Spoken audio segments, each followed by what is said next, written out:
The history of medieval Sweden dates back to 1050, when King Amund the Old assumed control of Sweden after his half-brother, Anund Jacob, passed away. Amund the Old was the last king of the Munso dynasty, and his reign lasted until approximately 1060. By the mid-11th century, Sweden had entered a transitional period that historians identify as the late Viking Age, spanning roughly from 1050 to 1100. The society that had been shaped by centuries of Norse pagan traditions. Seafaring and raiding began experiencing fundamental changes due to the gradual adoption of Christianity and the consolidation of royal authority. The political structure of Sweden at this time remained fragmented, with local chieftains and regional assemblies, known as things, exerting considerable power. At the same time, kings sought to assert authority over increasingly centralized territories.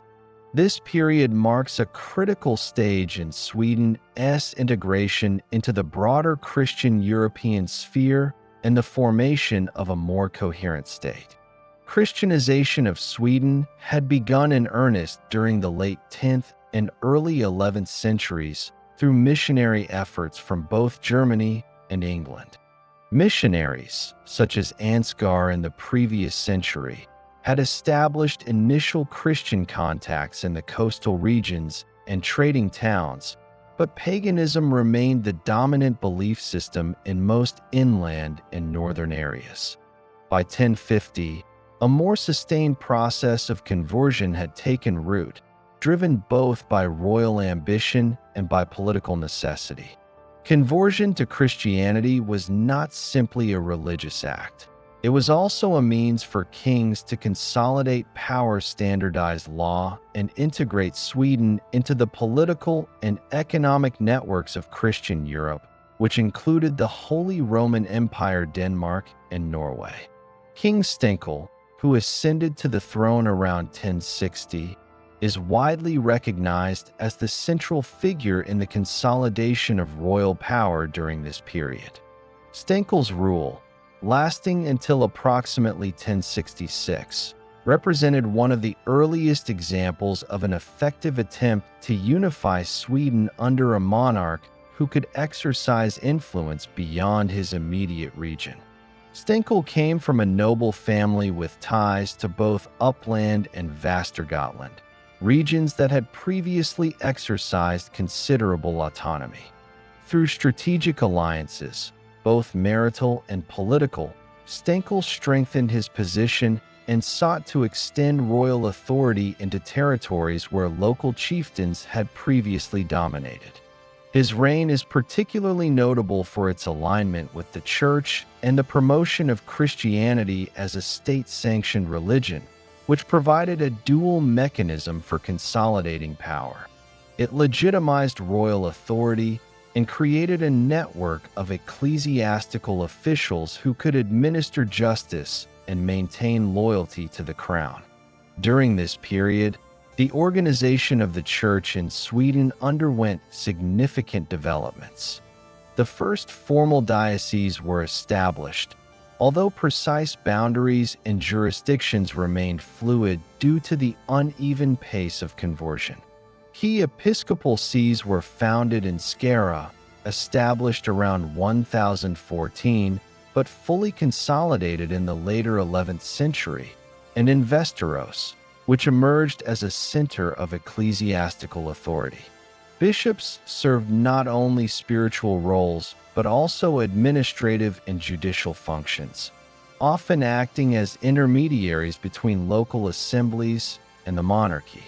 The presence of bishops enabled the standardization of Christian practice, the collection of tithes, and the codification of local laws influenced by Christian norms. Monasteries, though still limited in number, began to appear, serving both as centers of literacy and learning and as hubs for economic activity, including land management, trade, and production. The conversion process in Sweden was gradual and regionally uneven. Coastal areas, particularly those engaged in trade with Denmark, Norway, and the Baltic region, adopted Christianity more rapidly, while inland provinces, including parts of Svealand and Norrland, retained pagan practices for longer periods. Archaeological evidence from this period shows a mixture of Christian and pagan burial customs, including both cremation and inhumation, sometimes within the same cemetery, indicating a society negotiating the coexistence of old and new religious traditions. Church construction, while modest initially, followed a Romanesque architectural influence imported from Germany and Denmark, with stone churches gradually replacing wooden shrines. The early church buildings often served multiple functions, acting as local centers of administration, record-keeping, and refuge, in addition to their liturgical role. Royal power during this period relied on a combination of military capability, political alliances, and religious legitimacy. The king's authority was reinforced by the maintenance of retinues composed of noble warriors and by control over key assembly sites where laws were proclaimed and disputes adjudicated. Stenkel and his successors leveraged the growing influence of the church to strengthen claims over contested territories. Church leaders often mediated between warring factions, while kings supported missionary work and the establishment of parishes, which created new networks of loyalty tied to royal authority. The crown also began imposing tribute systems that replaced or supplemented earlier forms of taxation, with the collection of goods and resources now partly administered through ecclesiastical channels.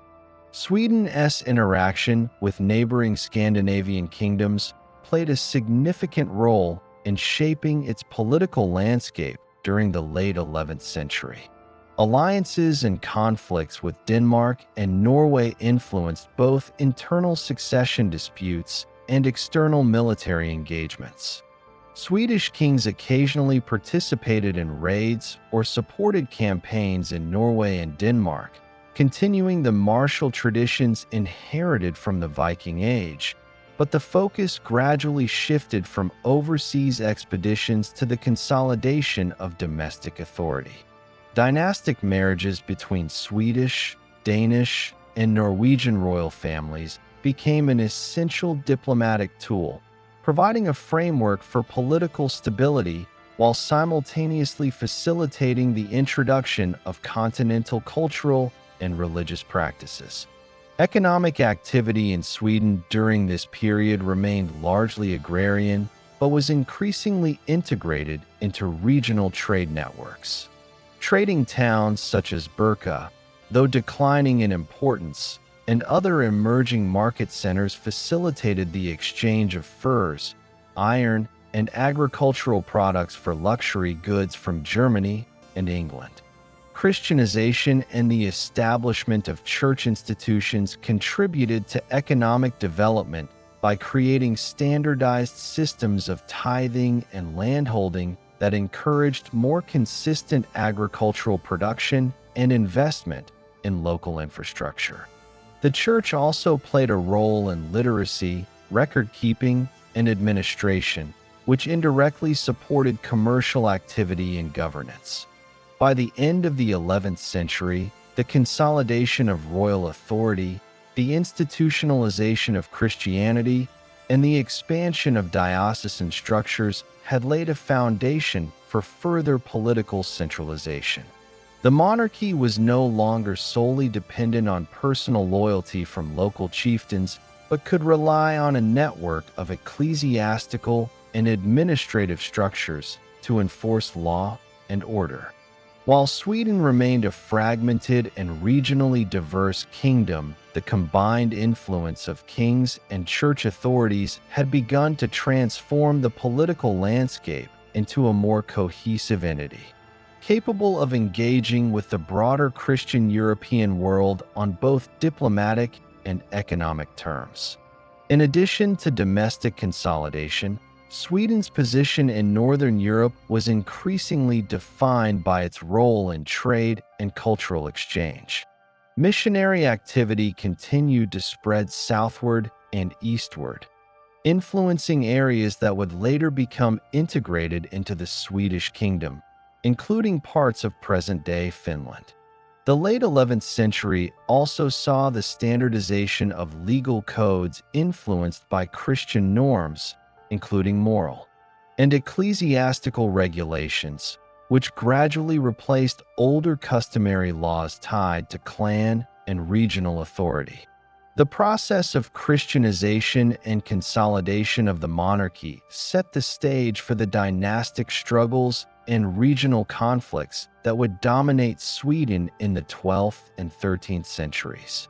By the close of this period, Sweden had transitioned from a loosely organized Viking society into a kingdom with a recognized monarchy, an established Christian church, and growing integration into European political and economic networks. This transformation, while uneven across the territory, created the structural and institutional foundations that allowed Sweden to move into the subsequent era of dynastic consolidation, civil wars, and eventual state centralization. The early 12th century in Sweden marked a period of consolidation in the monarchy following the establishment of Christianity and the stabilization of royal authority during the late Viking Age. By 1100, Sweden remained a kingdom in which central authority was contested, and the power of local chieftains and provincial assemblies continued to shape governance. The Swedish crown was increasingly defined by hereditary claims, dynastic alliances, and the strategic incorporation of ecclesiastical institutions. This period was characterized by a gradual centralization of power under emerging dynasties, a process that involved both negotiation with local elites and occasional armed conflict to assert authority over contested regions. The primary dynasties during this period were the houses of Sverker and Erik. Both families claimed descent from earlier Swedish rulers and sought to control the succession to the throne, leading to intermittent rivalries that would dominate Swedish politics for the first half of the 12th century. The Sverker dynasty originated in Östergötland, while the Erik dynasty was primarily based in Västergötland. The rivalry between these dynasties was intensified by regional loyalties, with local noble families aligning themselves according to geographic and familial connections. This division often resulted in brief periods of dual kingship, contested succession, and armed confrontation. But it also contributed to the gradual development of a more coherent notion of kingship as a central authority capable of mediating between competing interests. The consolidation of the monarchy was closely tied to the role of the church. By the early 12th century, the Swedish ecclesiastical organization had begun to stabilize, with established dioceses such as Skara, Västerås, Linköping, and Uppsala serving as centers of religious and administrative authority. Bishops acted as intermediaries between the monarchy and local elites, collecting tithes, overseeing moral and legal regulation, and ensuring loyalty to the crown. The church was instrumental in legitimizing the rule of new kings, particularly during periods of contested succession, and the alignment of dynastic ambitions with ecclesiastical approval became a consistent feature of Swedish political life. Monasteries, often endowed by royalty and nobility, functioned as centers of literacy, record-keeping, and economic management, further reinforcing the monarchy's ability to govern a fragmented kingdom. The relationship between the monarchy and provincial assemblies, or things, remained a defining feature of governance. While kings sought to assert overarching authority, local chieftains retained control over taxation, justice, and military mobilization within their territories. Kings would convene assemblies to proclaim new laws, confirm succession, and adjudicate disputes, but their ability to enforce decisions depended on alliances with regional elites. This balance between central and local power created a flexible political structure that allowed the monarchy to maintain influence while accommodating regional autonomy. The gradual codification of provincial laws during this period, often influenced by Christian principles, helped to standardize legal practices across the kingdom, providing the monarchy with a framework to assert authority in both civil and ecclesiastical matters. Foreign relations were a critical aspect of dynastic consolidation. Sweden maintained close political and dynastic connections with Denmark and Norway, often mediated through strategic marriages. Swedish kings married into Danish and Norwegian royal families, creating alliances that were intended to stabilize borders and legitimize claims to contested territories. At the same time, these relationships introduced opportunities for conflict, as rival claimants could invoke foreign support in disputes over succession. Military campaigns were limited in scale compared to the Viking raids of previous centuries, but the threat of armed intervention remained a constant factor in the negotiation of power. Participation in regional conflicts also provided Swedish nobles and kings with opportunities to assert influence beyond their immediate territories and to reinforce their legitimacy through military success. Economic structures during this period began to support the emerging centralized monarchy. Agriculture remained the primary source of wealth, with estates managed by both nobility and the church providing surplus produce for trade and taxation. Market towns began to develop around ecclesiastical centers and coastal ports, facilitating the exchange of iron, furs, and other commodities with neighboring Scandinavian kingdoms and the Germanic regions of the Holy Roman Empire. The Church played a crucial role in regulating and promoting economic activity, particularly through the collection of tithes and the establishment of monastic estates. These estates not only produced agricultural output, but also functioned as local centers of administration, literacy, and record-keeping, supporting both the monarchy and the broader governance structure. Internal conflict during this period was closely linked to questions of succession. The rivalry between the Sverker and Erik dynasties led to multiple contested elections and violent confrontations, particularly in the regions of Östergötland, Västergötland, and Uppland. Kings were frequently compelled to negotiate with local elites, offering land grants, titles, and positions within the church to secure support. Despite periods of violence, the competition between dynasties also contributed to the refinement of royal authority, as kings learned to balance coercion with negotiation and to use alliances strategically to extend their influence. Over time, the concept of hereditary monarchy became more firmly established, reducing the frequency of contested successions and providing the kingdom with a measure of political stability. Cultural integration played an important role in consolidating the monarchy. The spread of Christianity introduced new literacy practices, administrative techniques, and legal frameworks. Latin became the language of record and governance within ecclesiastical and royal contexts, enabling Sweden to participate in broader European networks of communication and diplomacy. Church festivals, liturgical calendars, and religious observances helped to unify diverse regional populations under shared practices, reinforcing the monarchy's authority through the alignment of political and religious life. Architectural development, including the construction of stone churches and early cathedral projects, symbolized the increasing permanence of both ecclesiastical and royal institutions within Swedish society. By the mid-12th century, Sweden's monarchy had become more centralized, though it remained dependent on alliances with local nobles and ecclesiastical authorities. Kings were no longer solely warlords commanding personal retinues, but functioned as administrators who coordinated taxation, law, and religious observance across multiple regions.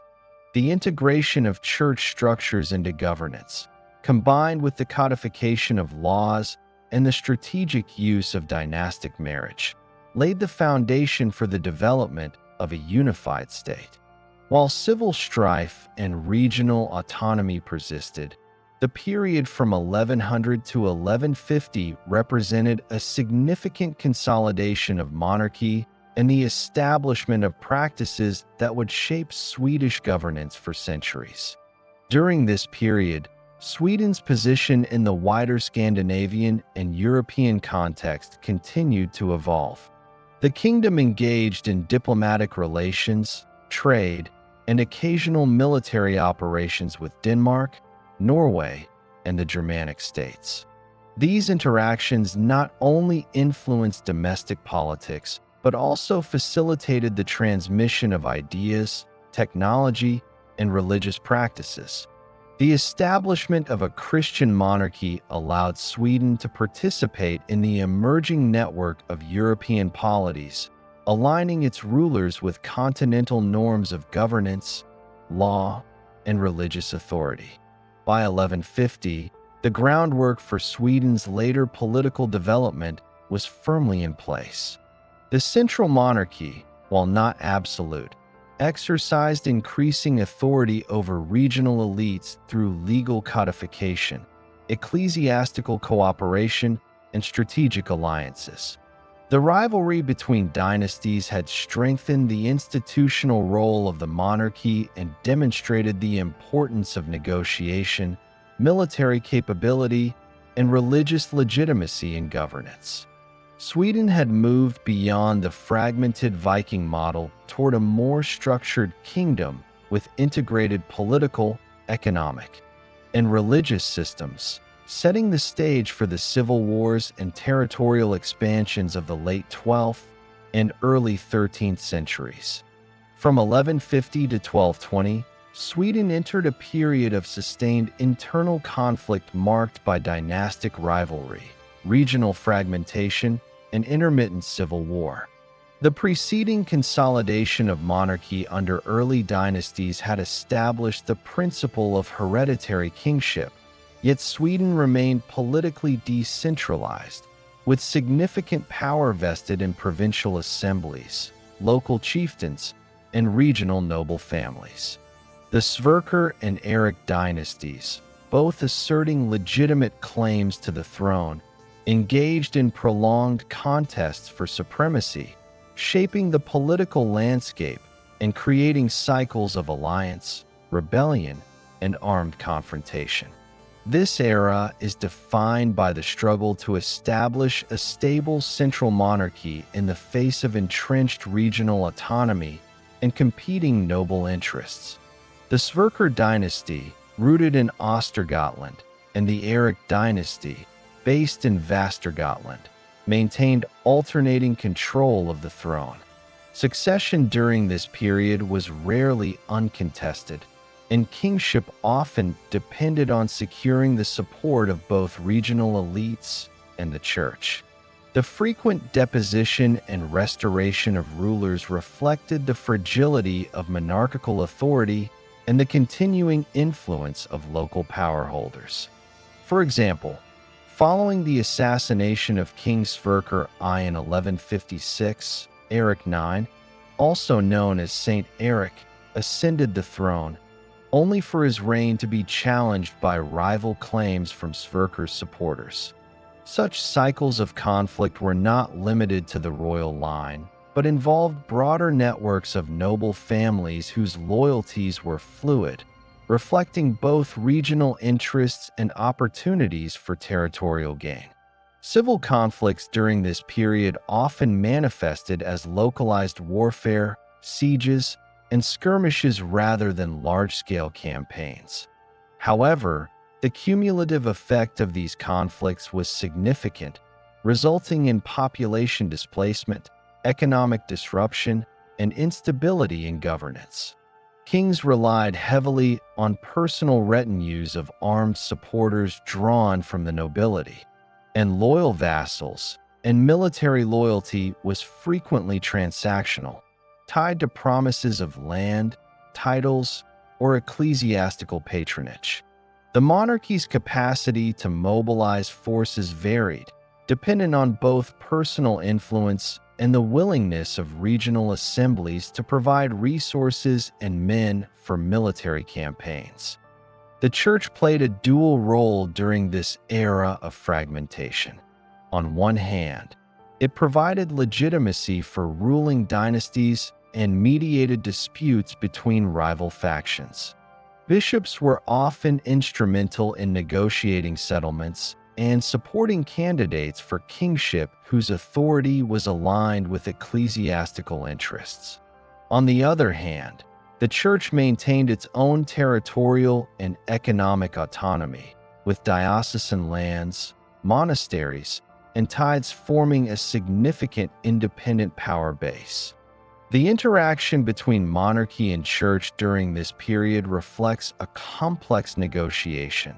Kings leveraged ecclesiastical support to strengthen their claims, while bishops and abbots used royal favor to protect and expand church prerogatives. The civil wars of this era also extended Sweden's engagement with the Eastern Baltic region. Beginning in the late 12th century, Swedish kings launched campaigns into Finland, then inhabited by Finnish tribes who practiced indigenous religions and maintained political autonomy. These campaigns, often framed in the context of crusades, sought to extend Swedish authority, secure tributary payments, and promote Christianization. Although military successes were sporadic, these campaigns established Sweden's initial territorial foothold east of the Baltic Sea and laid the groundwork for the later integration of Finland into the Swedish realm. Coastal strongholds and small fortified settlements were established to maintain control over conquered regions, and missionaries were deployed to consolidate religious influence. Regional fragmentation during this period was reinforced by the persistence of local assemblies, or things, which retained the authority to elect kings in principle, administer justice, and regulate local taxation. While the monarchy sought to assert centralized control, these assemblies often exercised significant independence, reflecting entrenched regional identities.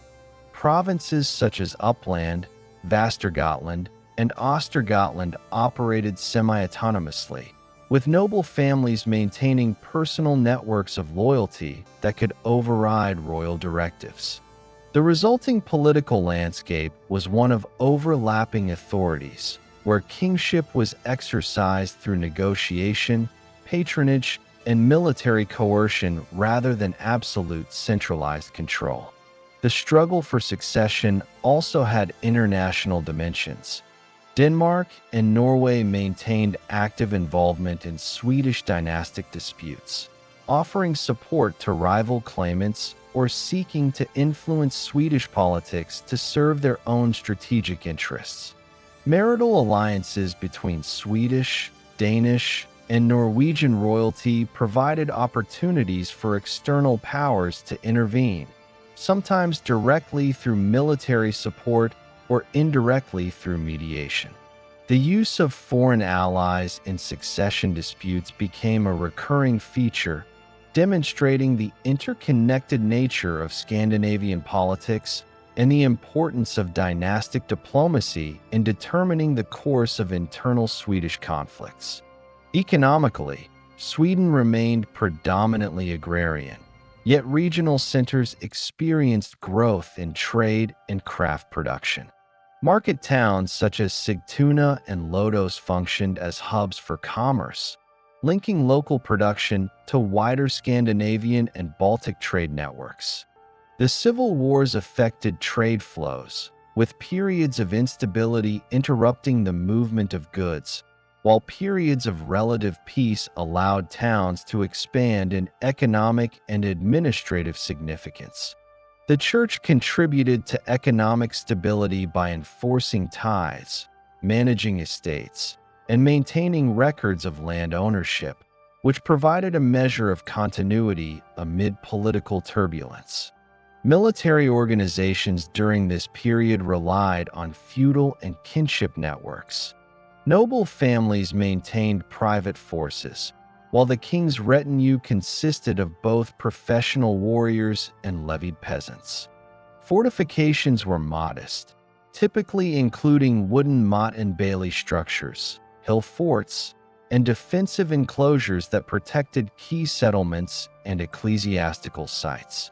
Strategic locations, particularly along rivers and coastal routes, were prioritized for defense and served as bases for military operations.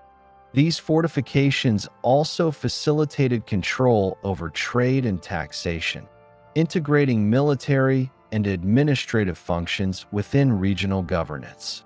By the early 13th century, a gradual process of consolidation began to emerge. The constant cycles of rivalry and conflict demonstrated the limits of decentralized authority, prompting both kings and powerful noble families to recognize the benefits of negotiated settlements and dynastic marriages to secure long-term stability. The recurring clashes between the Sverker and Erik dynasties, while destabilizing in the short term, reinforced patterns of political negotiation and alliance building that would underpin later efforts to centralize the monarchy. Legal codification, influenced by Christian principles and regional customs, began to standardize dispute resolution, providing a framework for monarchy and local assemblies to coexist within a shared governance structure. Religious influence remained a stabilizing force throughout this period. Bishops and abbots acted as mediators, while monastic institutions continued to support literacy, record-keeping, and administrative functions.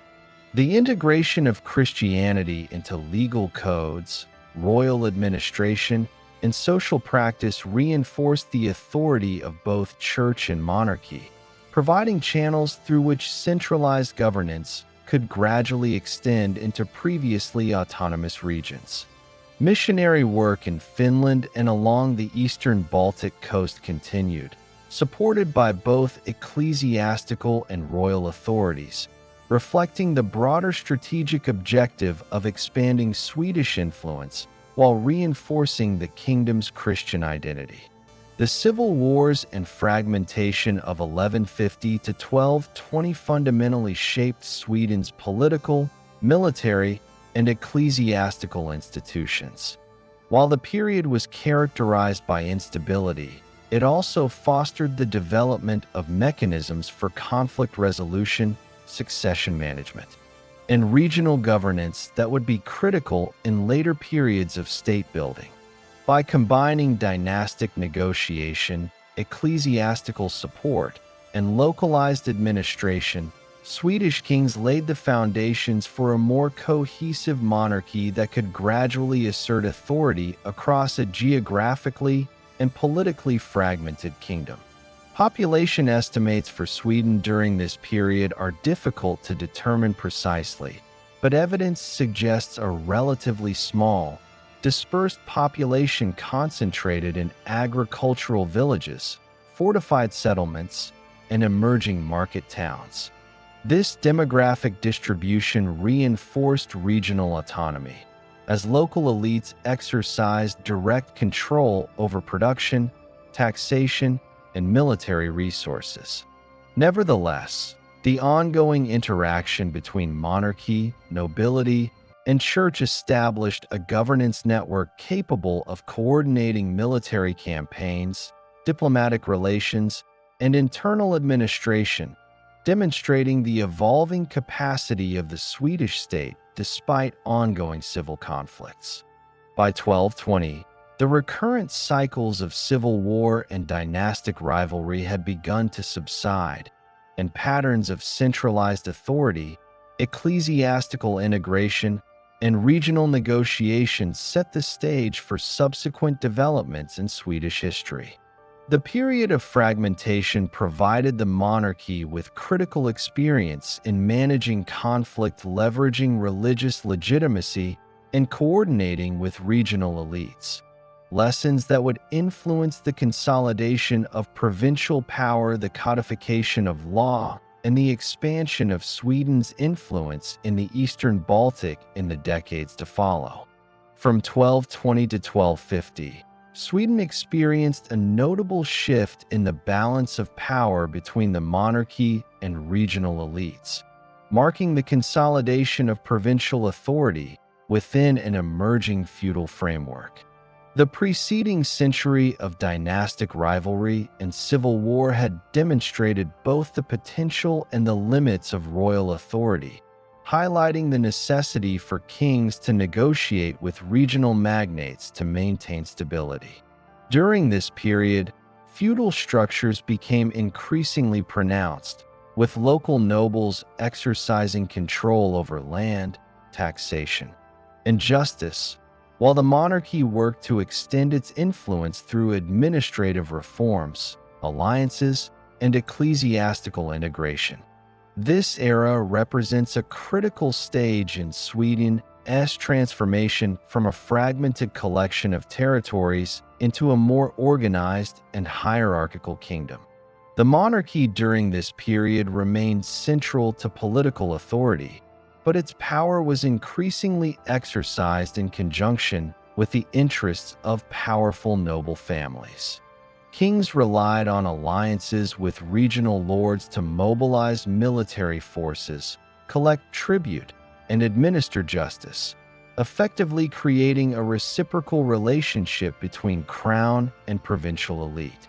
These arrangements often involved the granting of lands, judicial privileges, and positions within the royal administration in exchange for loyalty and military support. Such practices reinforced the social hierarchy and institutionalized the authority of the nobility, which in turn served as the backbone of the feudal system emerging across Sweden. Regional assemblies, or things, continued to play a significant role in governance, but their authority increasingly intersected with feudal obligations. Local nobles, controlling land, and local militias exercised substantial autonomy, particularly in provinces distant from the royal court.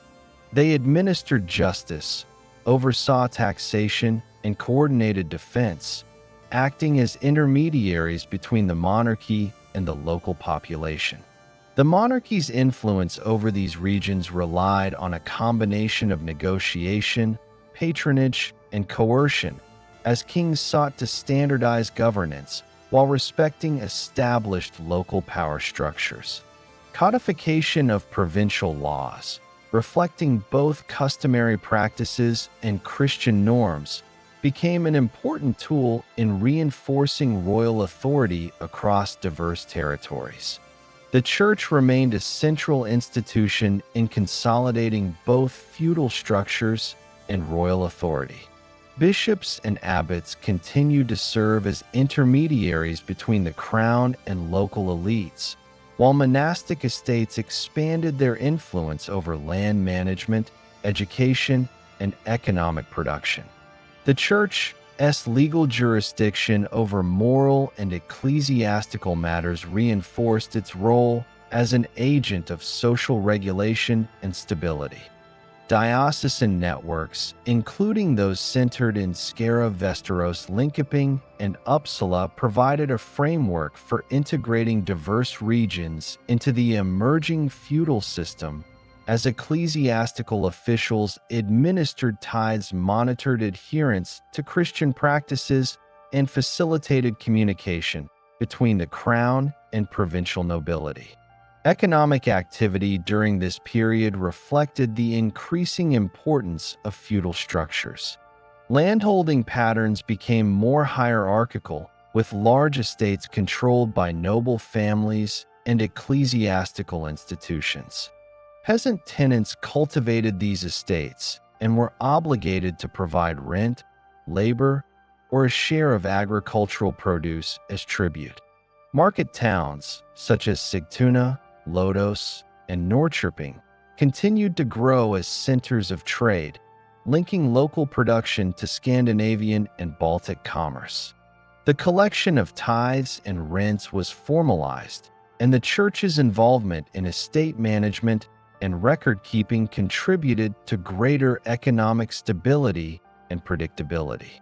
Trade with the Hanseatic League, particularly in the export of iron, furs, and agricultural products, provided additional resources that reinforced the wealth and influence of both the monarchy and the nobility. Military organization reflected the integration of feudal obligations with royal authority. Nobles were responsible for raising armed forces from their lands, maintaining local fortifications, and providing military service to the king when summoned. Fortifications during this period included wooden and stone structures, strategically located to defend key settlements, trade routes, and ecclesiastical centers. The combination of noble levies, royal retinues, and fortified positions enabled the monarchy to project power beyond the immediate vicinity of the royal court, while also allowing local elites to exercise control over their territories. This interdependence between monarchy and nobility formed the structural basis of Swedish feudalism.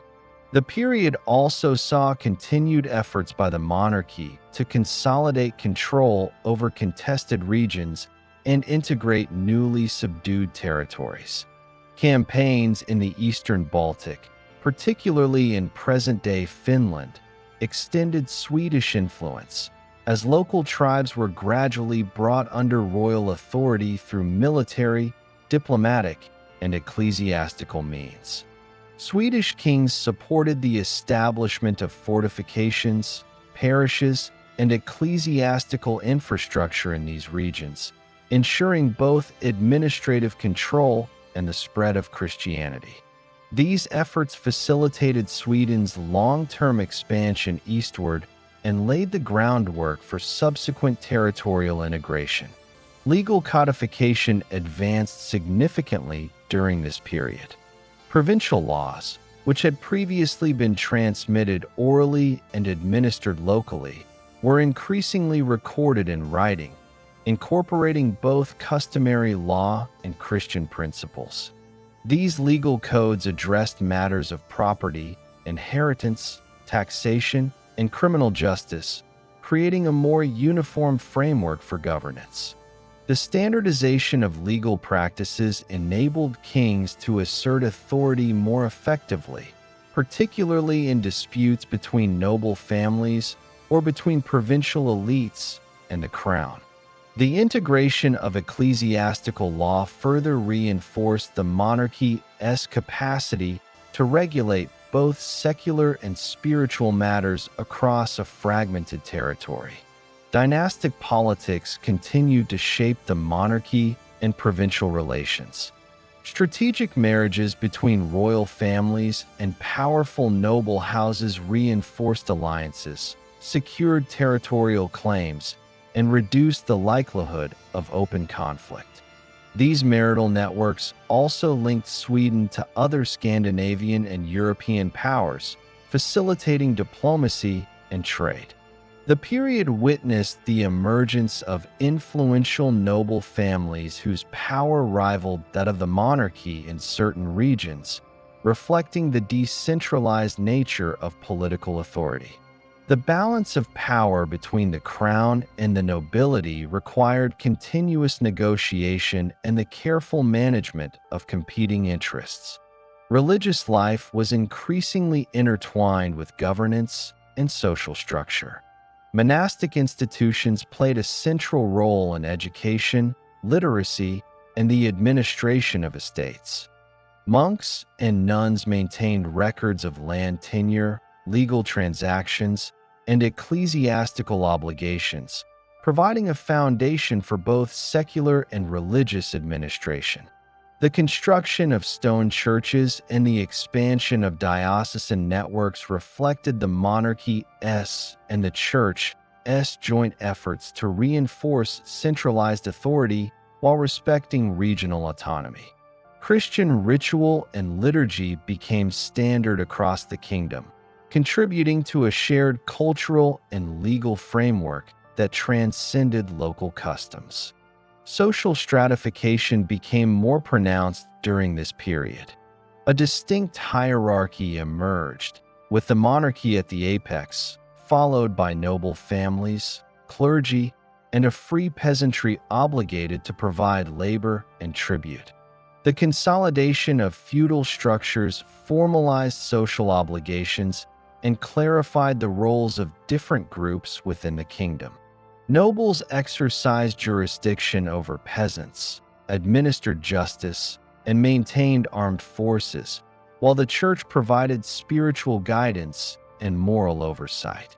This integration of secular and ecclesiastical authority reinforced stability, created predictable patterns of governance, and established the social framework that would persist throughout the later medieval period.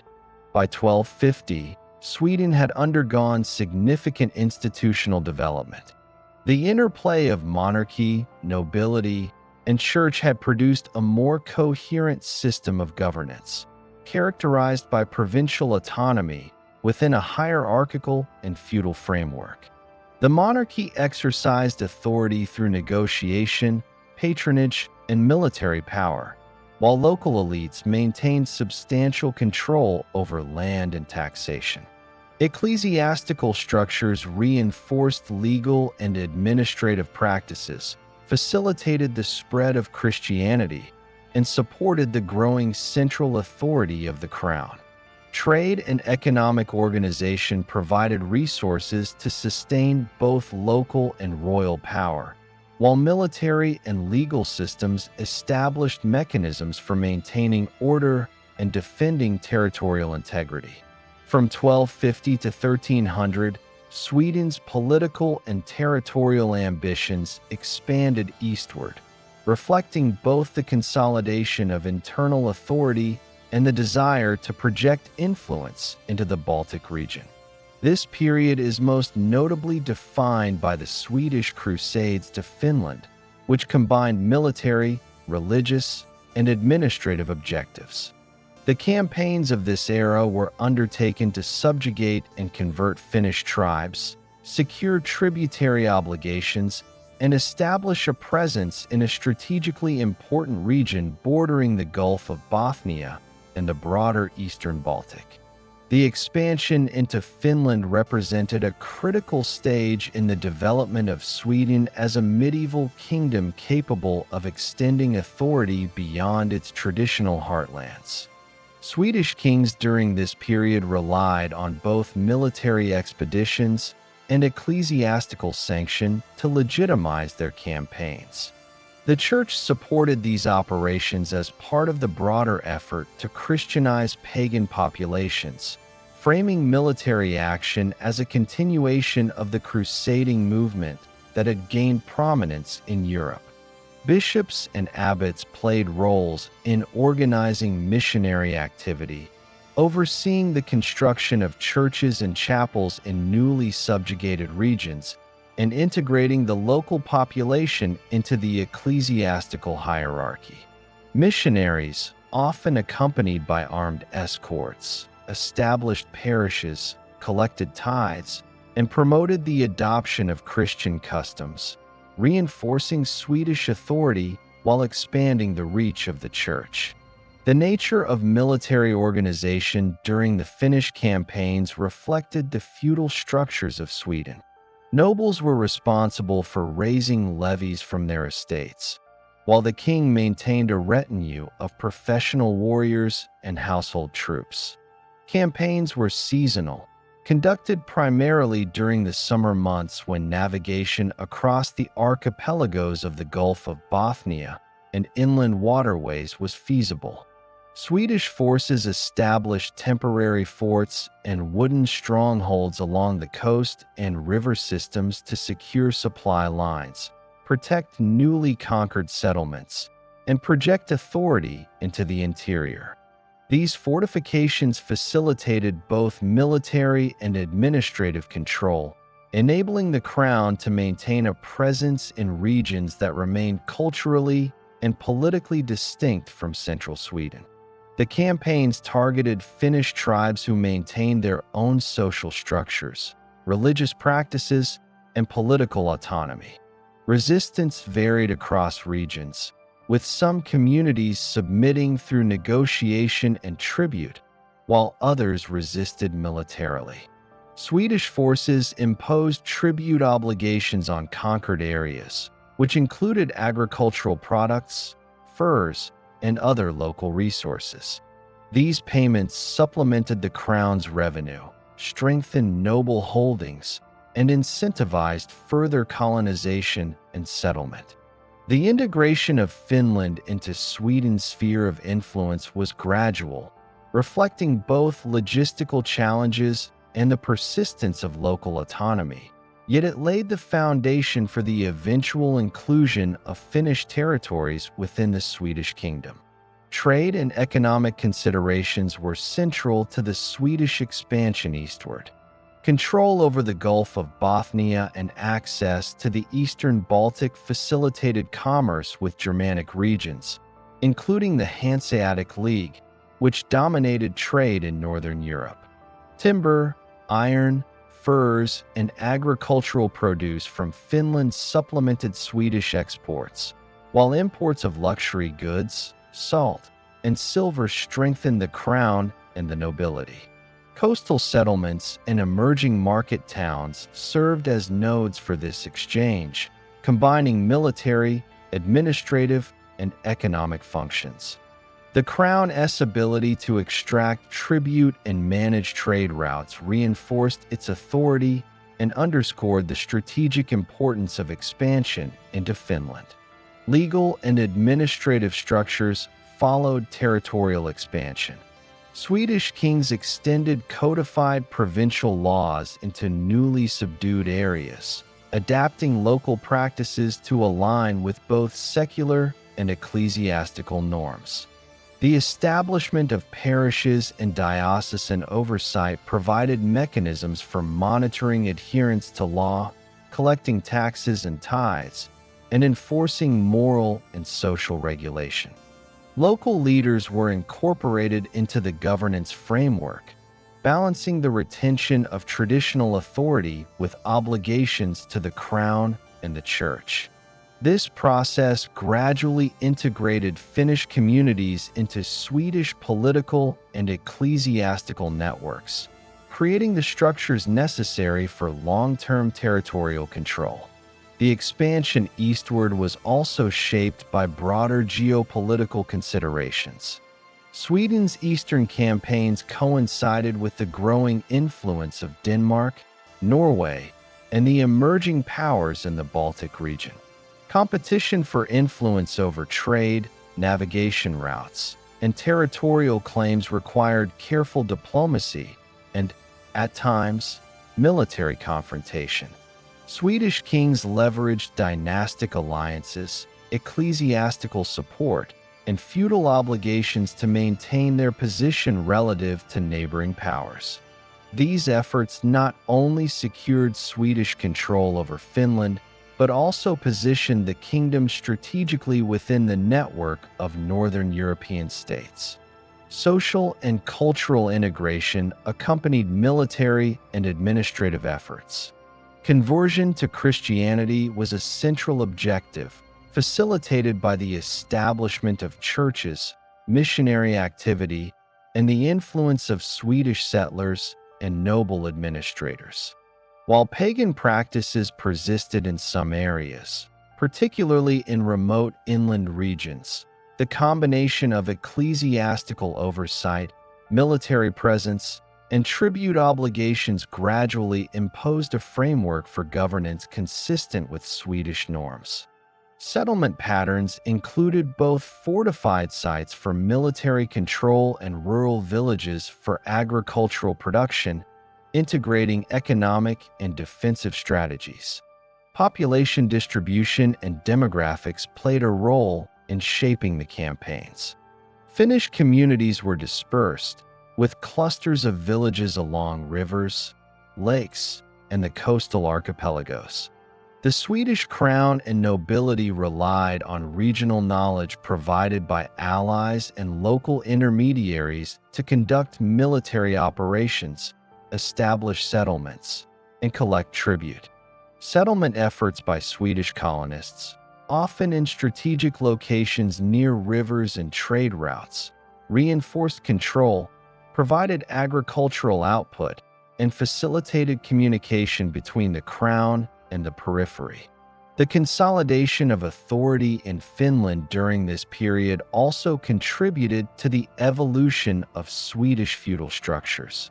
Nobles who participated in the campaigns were rewarded with land, rights over local populations, and authority to collect tribute.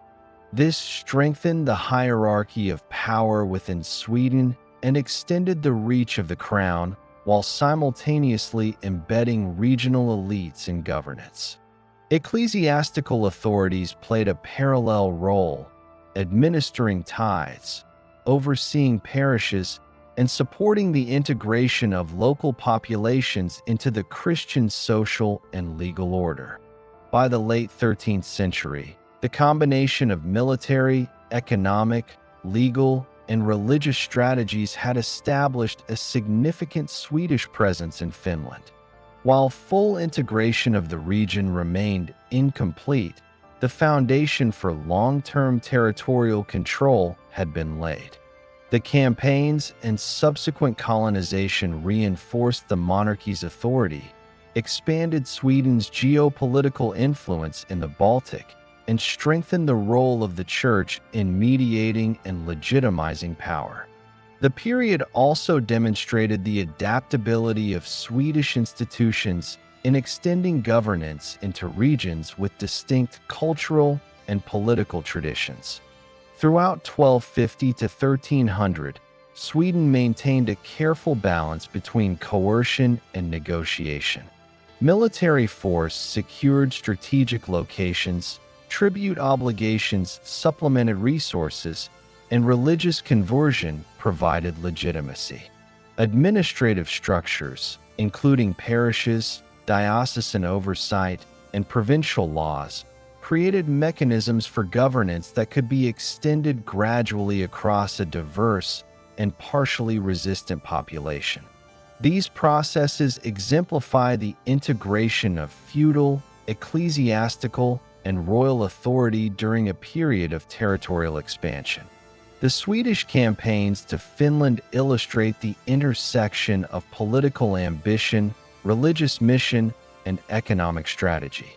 By combining military expeditions with missionary activity, legal codification, and the establishment of settlements, the monarchy projected authority into the Eastern Baltic, secured trade and tribute networks, and reinforced its influence over regional elites.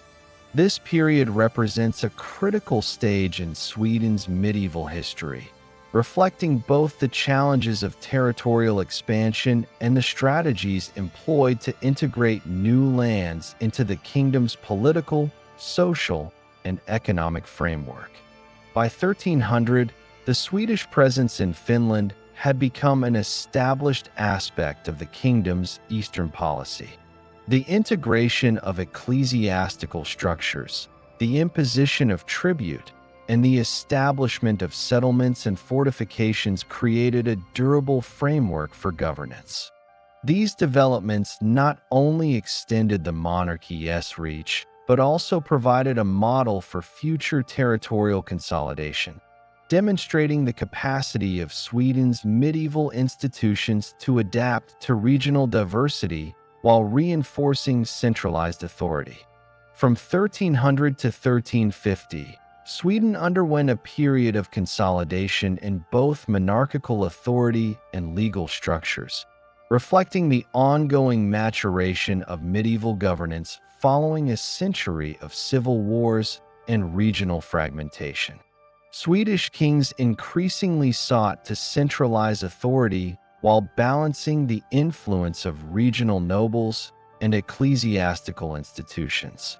This period is marked by the formal codification of provincial laws, the integration of administrative and judicial functions, and the extension of royal oversight over both internal and peripheral territories, including Sweden's possessions in Finland and along the Baltic coast. The framework established during these decades shaped governance and social organization for subsequent generations. The monarchy during this period operated within a complex political environment. Kings relied on alliances with noble families, clergy, and urban elites to implement policies, maintain taxation systems, and mobilize military forces. Royal authority was no longer dependent solely on personal power or military prowess, but increasingly derived from institutional structures, legal frameworks, and ecclesiastical endorsement. Dynastic succession remained a point of contention, but the experience of previous civil wars had strengthened the mechanisms for legitimizing rule. Kingship was characterized by negotiation, legal authority, and oversight of provincial governance rather than direct control over all aspects of daily life. Provincial laws became a central tool for consolidating the monarchy.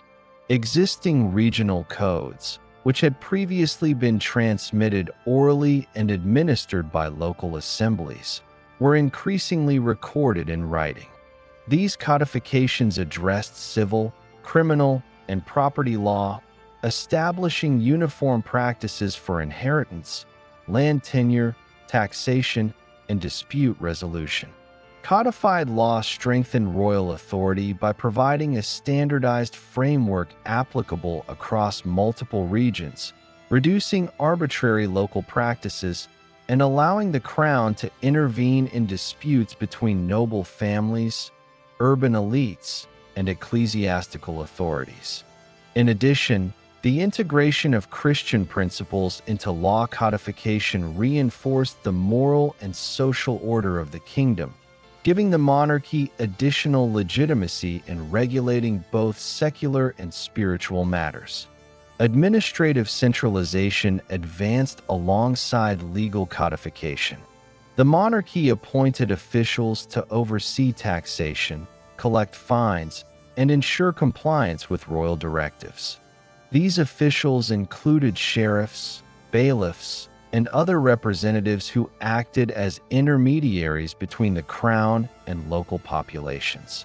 Administrative offices often overlapped with ecclesiastical structures, reflecting the continuing role of bishops and abbots in governance.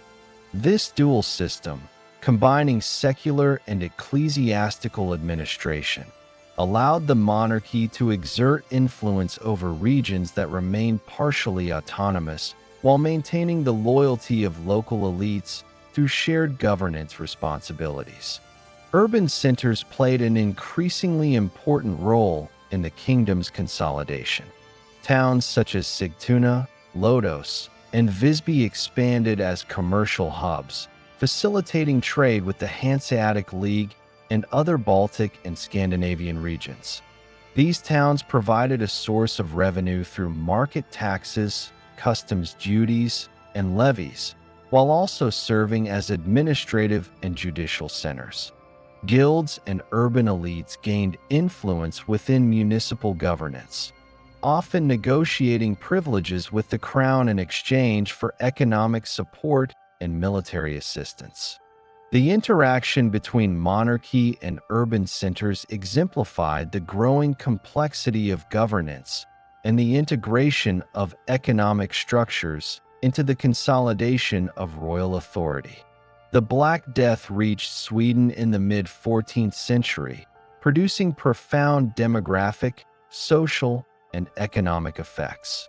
Estimates suggest that a significant portion of the population, possibly up to one-third, perished during successive outbreaks, leading to labor shortages, disruptions in agricultural production, and temporary declines in urban activity. Despite these challenges, the monarchy retained authority, relying on legal frameworks, alliances with the church, and control over remaining resources to maintain governance. The demographic crisis accelerated shifts in labor relations, strengthened the bargaining power of peasant communities in some regions, and forced both noble and royal administrators to adapt taxation and management practices to a reduced population.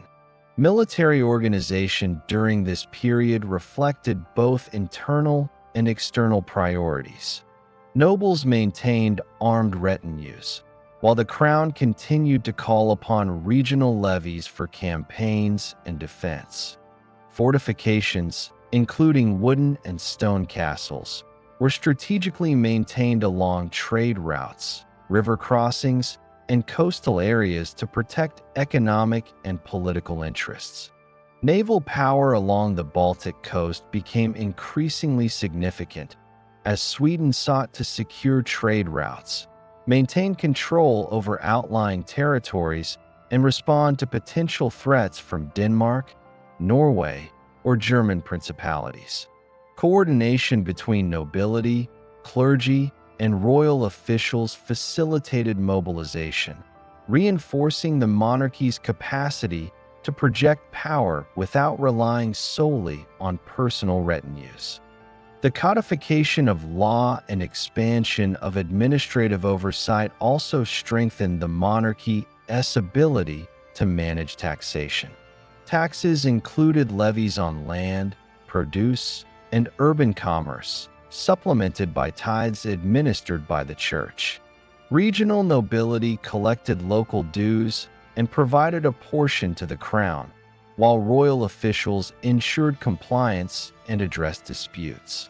Legal standardization clarified obligations and rights, reducing conflicts between local and central authorities and facilitating the extension of royal influence into regions previously governed autonomously. This fiscal consolidation supported both internal governance and military campaigns, contributing to the kingdom's stability despite demographic and social challenges. The period also witnessed continuing engagement in the Eastern Baltic and Finland. Swedish kings extended administrative and military oversight over territories acquired during earlier crusades, establishing fortifications, parishes, and governance networks. Tribute collection from Finnish settlements provided additional revenue, while missionary activity reinforced the spread of Christianity and the authority of both the monarchy and the church.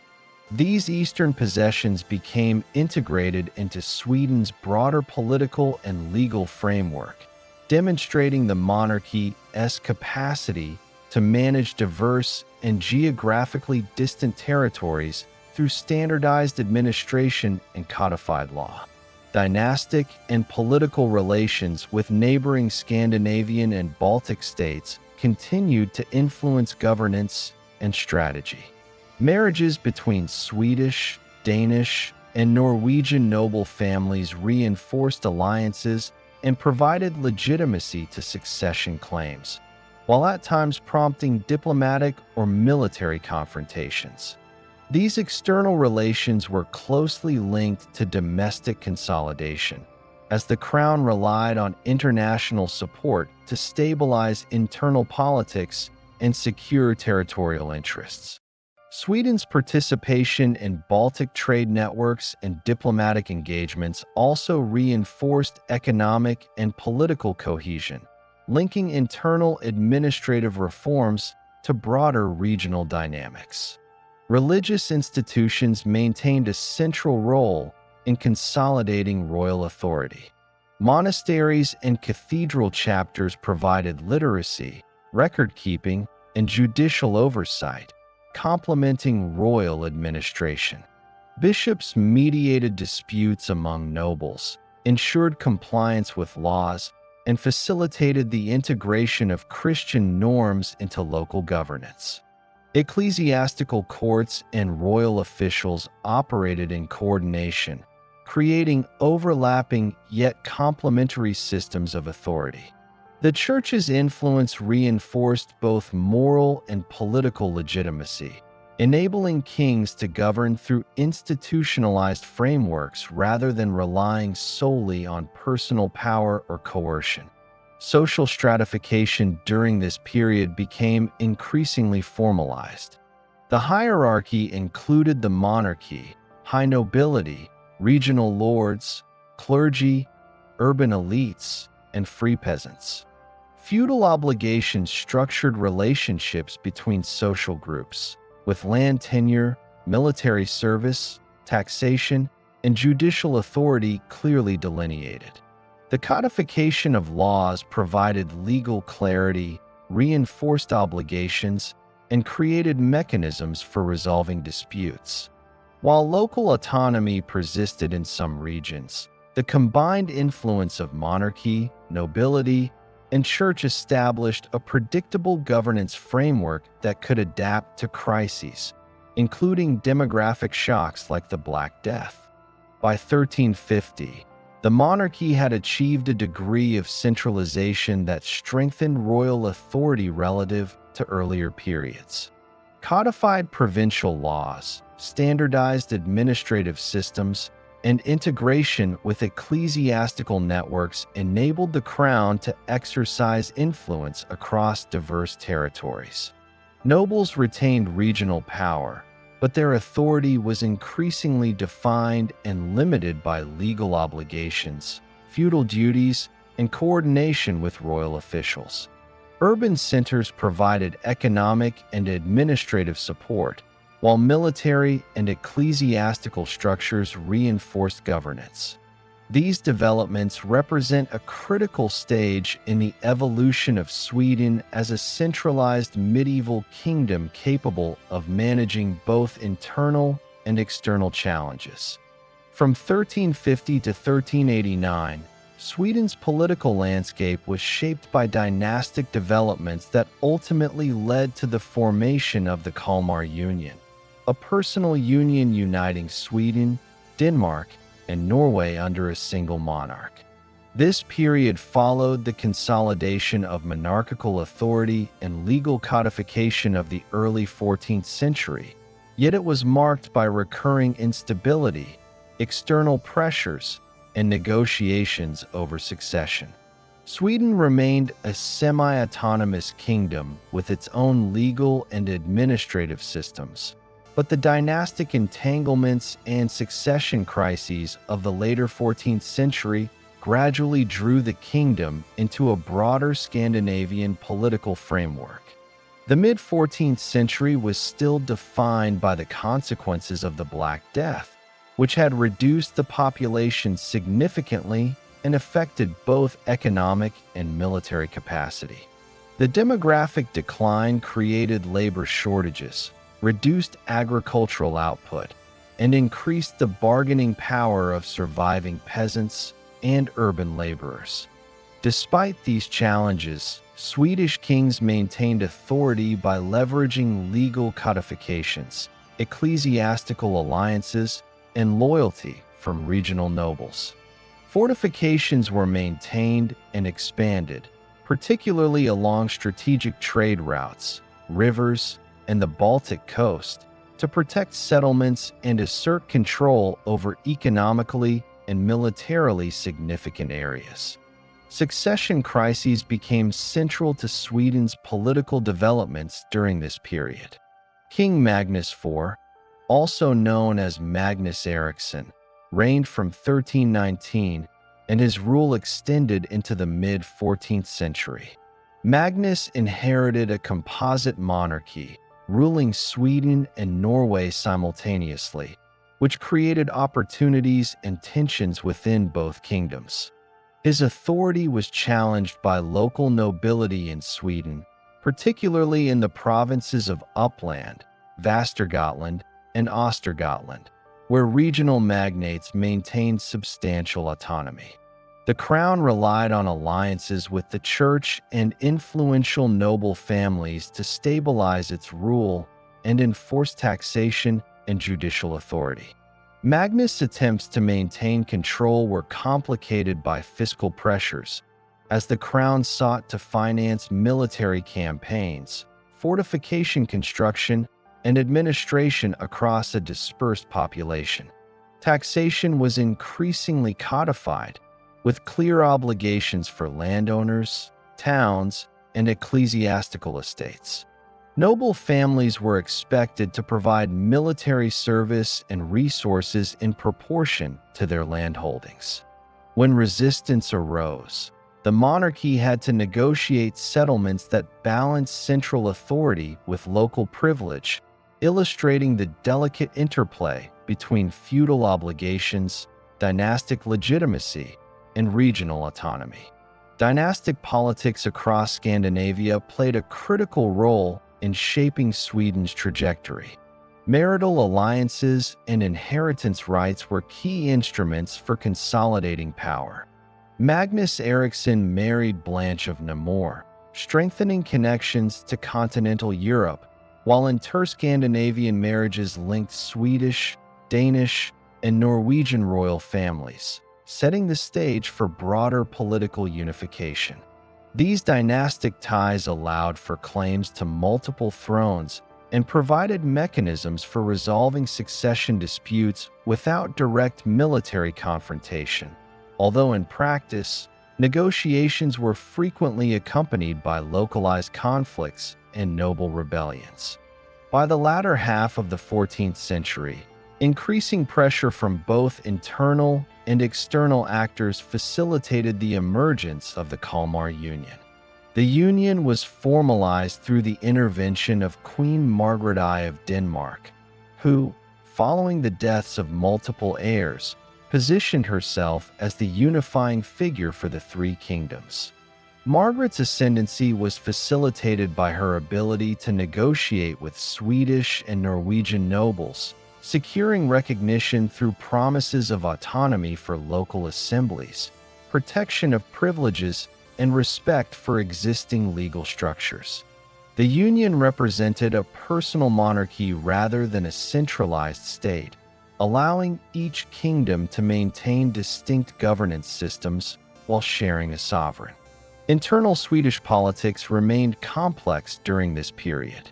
While Magnus and his successors exercised nominal authority, actual governance often depended on agreements with regional assemblies and noble factions.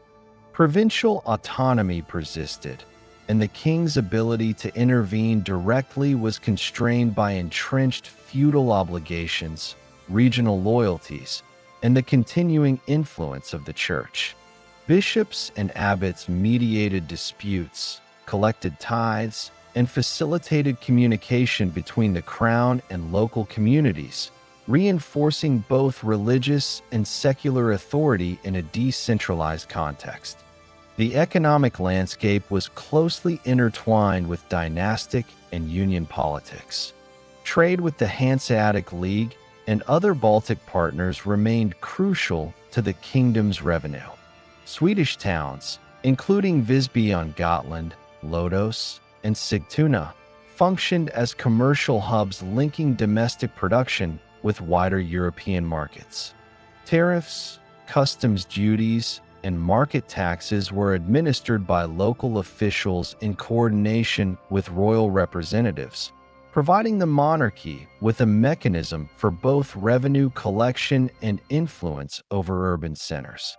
The economic strength of these towns, coupled with their capacity to support military campaigns and administrative infrastructure, contributed to the monarchy's ability to negotiate from a position of relative stability despite demographic and political pressures. Religious institutions continued to consolidate social and political structures. The Church's role in legal codification, education, and moral oversight complemented royal authority, providing a stabilizing influence during periods of dynastic uncertainty. Monastic orders, including the Benedictines and Cistercians, administered estates, maintained literacy, and facilitated governance through record-keeping and mediation. Bishops acted as intermediaries in succession disputes, negotiating agreements between noble factions and the crown. The integration of ecclesiastical authority into political and legal processes allowed Sweden to maintain continuity of governance during a period of dynastic flux and emerging union politics. Military organization reflected both internal governance needs and external ambitions. Nobles maintained armed retinues and fortifications, supporting royal campaigns while defending their own territories. The crown coordinated military obligations through feudal arrangements, calling upon regional levies for campaigns in Finland, the Baltic coast, or internal security operations. Fortifications included wooden and stone castles, strategically positioned to control trade routes, protect urban centers, and project authority into contested regions. Coordination between the monarchy, nobility, and ecclesiastical authorities enabled Sweden to respond to both local rebellion and external threats, demonstrating an evolving military administrative capacity. The period also witnessed the continuation of Swedish expansion and influence in Finland and along the eastern Baltic. Ecclesiastical and royal authorities reinforced territorial control through missionary activity, the construction of churches, and the collection of tribute. These regions provided resources and strategic depth for the Swedish monarchy, allowing for a broader geopolitical presence despite ongoing internal challenges. Legal frameworks extended into these areas, integrating local populations into Swedish governance structures while maintaining feudal and ecclesiastical obligations.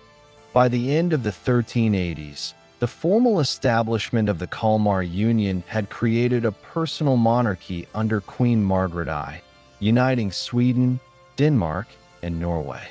Swedish participation in the union was negotiated, with local assemblies and nobility securing recognition of provincial privileges, existing laws, and semi-autonomous governance. While the union centralized the monarchy in the person of Margaret, it did not dissolve established regional authority or legal structures within Sweden. Instead, it created a layered political system in which the crown exercised overarching sovereignty while maintaining local administration and judicial autonomy. From 1389 to 1434, Sweden experienced sustained internal tension and intermittent rebellion as the consequences of the Kalmar Union became increasingly apparent. While the Union unified Sweden, Denmark, and Norway under a single monarch, Swedish nobility and local elites resisted the consolidation of foreign authority and the interference of Danish-appointed officials. The period was defined by the complex interplay of dynastic politics, regional autonomy, and fiscal pressures, culminating in organized noble opposition exemplified by the Engelbrekt Rebellion. These developments illustrate the limits of personal monarchy and the persistent strength of regional power within Sweden. The political landscape in the late 14th century was shaped by succession and dynastic consolidation. Following Queen Margaret I's effective control of the three kingdoms, Erik of Pomerania, her designated heir, was crowned King of Denmark, Norway, and Sweden in 1397. While he nominally held authority across Scandinavia, his ability to govern Sweden was constrained by distance, limited knowledge of local governance structures, and reliance on Danish officials to administer royal policies. Swedish nobles, particularly in the central and eastern provinces, viewed this as an encroachment on their traditional privileges. Local assemblies, or things, retained legal authority, but their influence was increasingly challenged by crown-appointed governors and bailiffs acting on behalf of the Union monarchy. Economic and fiscal pressures were a central source of noble discontent.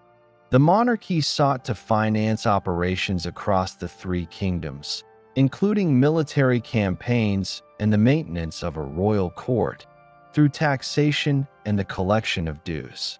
Taxation policies disproportionately affected Swedish peasants and towns, with the burden mediated by regional nobles who were expected to facilitate collection. These demands disrupted existing economic arrangements and heightened resentment among both urban and rural populations. Trade with the Hanseatic League, while economically beneficial, was also a point of tension as monopolistic practices and tariffs sometimes conflicted with Swedish interests, further straining relations between the crown and local elites.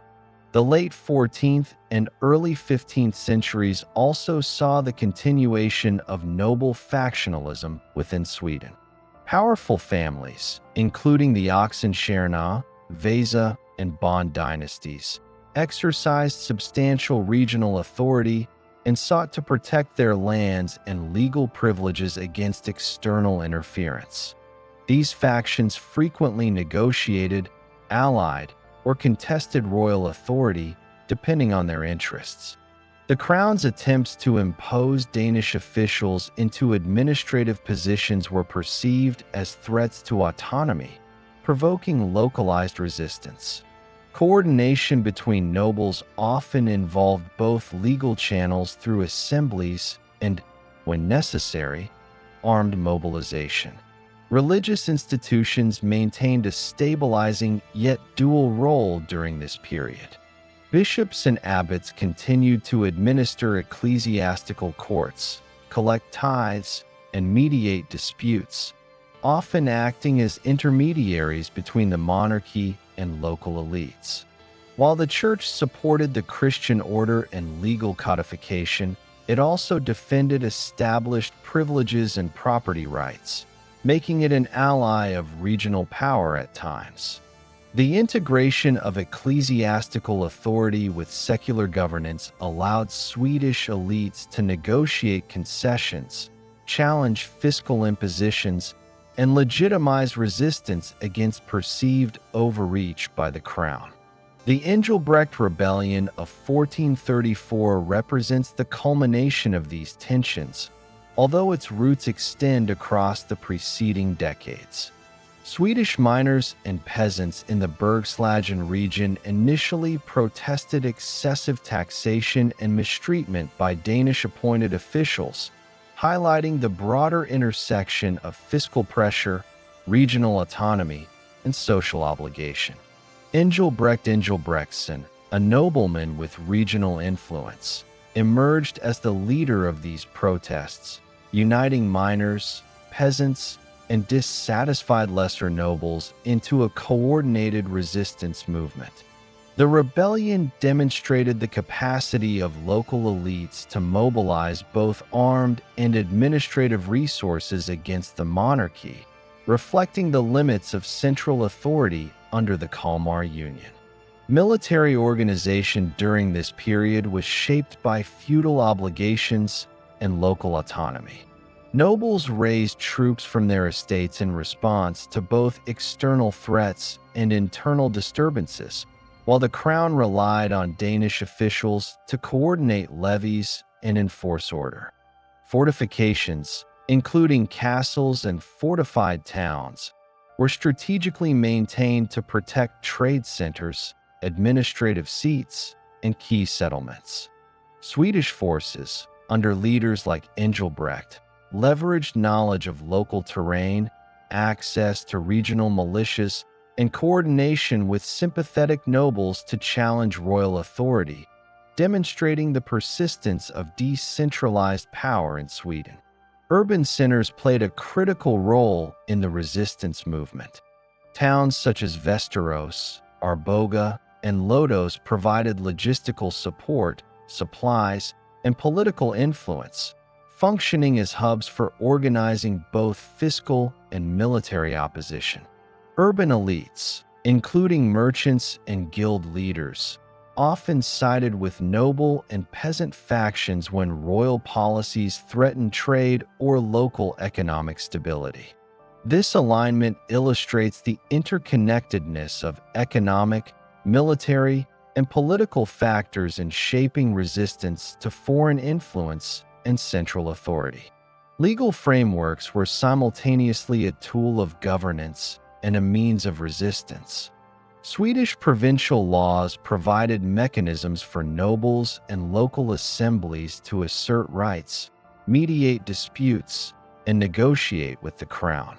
Codified obligations delineated taxation, military service, and property rights, creating a structured system that could be leveraged by regional elites to resist overreach.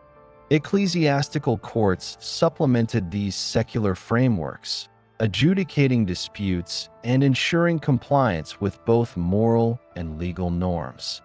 The combination of secular and religious law reinforced a sense of legitimacy for both resistance and governance. Diplomatic relations with neighboring Scandinavian states were also instrumental in shaping the struggle. Swedish nobles occasionally engaged in negotiations with Denmark and Norway to protect autonomy, secure recognition of privileges, or resolve disputes without prolonged conflict. Dynastic marriages and alliances influenced political calculations, as competing factions sought to strengthen claims or limit foreign intervention. While the Kalmar Union provided a framework for shared monarchy, practical governance depended on negotiation, compromise, and enforcement at the regional level, highlighting the complex balance between central authority and local autonomy. The Engelbrekt rebellion resulted in temporary concessions from the crown. Danish appointed officials were removed or replaced with local administrators, and taxation policies were adjusted to reflect provincial capacities. These outcomes reinforced the influence of regional elites and demonstrated that central authority under the Kalmar Union could not operate unilaterally. The events of 1434 illustrate the interplay between fiscal policy, military capacity, legal authority, and local autonomy in shaping the Swedish response to Union governance. Military and administrative structures established in previous centuries facilitated both rebellion and negotiation. Nobles maintained fortified estates, regional militias, and logistical networks capable of sustaining prolonged resistance. The crown relied on these same structures to enforce policy, demonstrating the dual function of feudal arrangements in both supporting and constraining royal authority. The capacity to mobilize troops, collect dues, and administer justice was inherently tied to regional cooperation, making the crown dependent on local elites even as it sought to consolidate authority. By the early 15th century, Sweden's political identity was increasingly defined by the tension between union membership and national autonomy. Noble resistance reflected a broader concern with preserving established rights, ensuring local governance, and protecting economic and social interests. The interplay of military capacity, legal frameworks, fiscal obligations, and ecclesiastical influence enabled Swedish elites to negotiate terms with the crown, resist foreign-appointed officials, and assert influence over succession and governance within the kingdom. The period from 1389 to 1434 illustrates the limits of centralized authority under a personal monarchy when confronted with entrenched regional power. Swedish nobles and urban elites effectively leveraged legal codification, feudal military obligations, and ecclesiastical alliances to resist overreach, protect traditional privileges, and shape policy. The Engelbrecht Rebellion exemplifies the culmination of these dynamics, demonstrating the capacity of coordinated local and regional forces to influence governance, impose concessions, and negotiate autonomy within the broader framework of the Kalmar Union. From 1434 to 1470, Sweden underwent a period of substantial economic and social transformation, building upon the political turbulence of the Engelbrecht Rebellion and the continued challenges of the Kalmar Union. This period was characterized by the consolidation of urban centers, expansion of trade networks, and the formalization of social hierarchies, which together reshaped the kingdom's economic and societal landscape. While political authority remained constrained by the persistent influence of the nobility and local assemblies, economic growth and social reorganization provided the monarchy and elite groups with tools to reinforce governance and stabilize regional control. Trade was a primary driver of transformation during this period. Swedish towns, particularly along the Baltic coast and inland waterways, developed into hubs of commerce, connecting domestic production with international markets. Visby, on the island of Gotland, remained a key center of trade, linking Swedish exports such as iron, copper, timber, and furs with the broader network of the Hanseatic League. Lodos and Stockholm served as central nodes for regional trade, facilitating exchange between rural producers and foreign merchants. Merchants and town councils increasingly regulated commerce through local ordinances, market privileges, and guild oversight, asserting political and economic influence within urban governance structures. The Hanseatic League's presence in Sweden was both economically beneficial and politically significant. German merchants established trading posts and negotiated privileges that facilitated access to regional resources while providing Swedish towns with connections to North Sea and Baltic markets. Although these arrangements generated revenue for urban centers and the crown, they also introduced tensions between local elites and foreign traders. Swedish authorities sought to balance the benefits of trade with control over taxation, customs duties, and market regulations, asserting the authority of local councils and crown-appointed officials in economic governance. Agriculture remained the foundation of Sweden's economy, with improvements in cultivation techniques, crop rotation, and land management contributing to increased productivity. The cultivation of barley, rye, oats, and wheat supported both local subsistence and urban markets.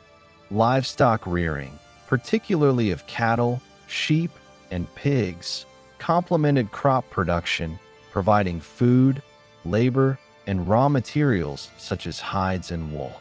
Land ownership patterns reflected the ongoing influence of the nobility and the church, with manorial estates, ecclesiastical lands, and freeholding peasants forming a layered structure of agricultural production. Regional variations in soil quality, climate, and access to waterways influenced local economic output and reinforced the importance of provincial governance and administrative oversight.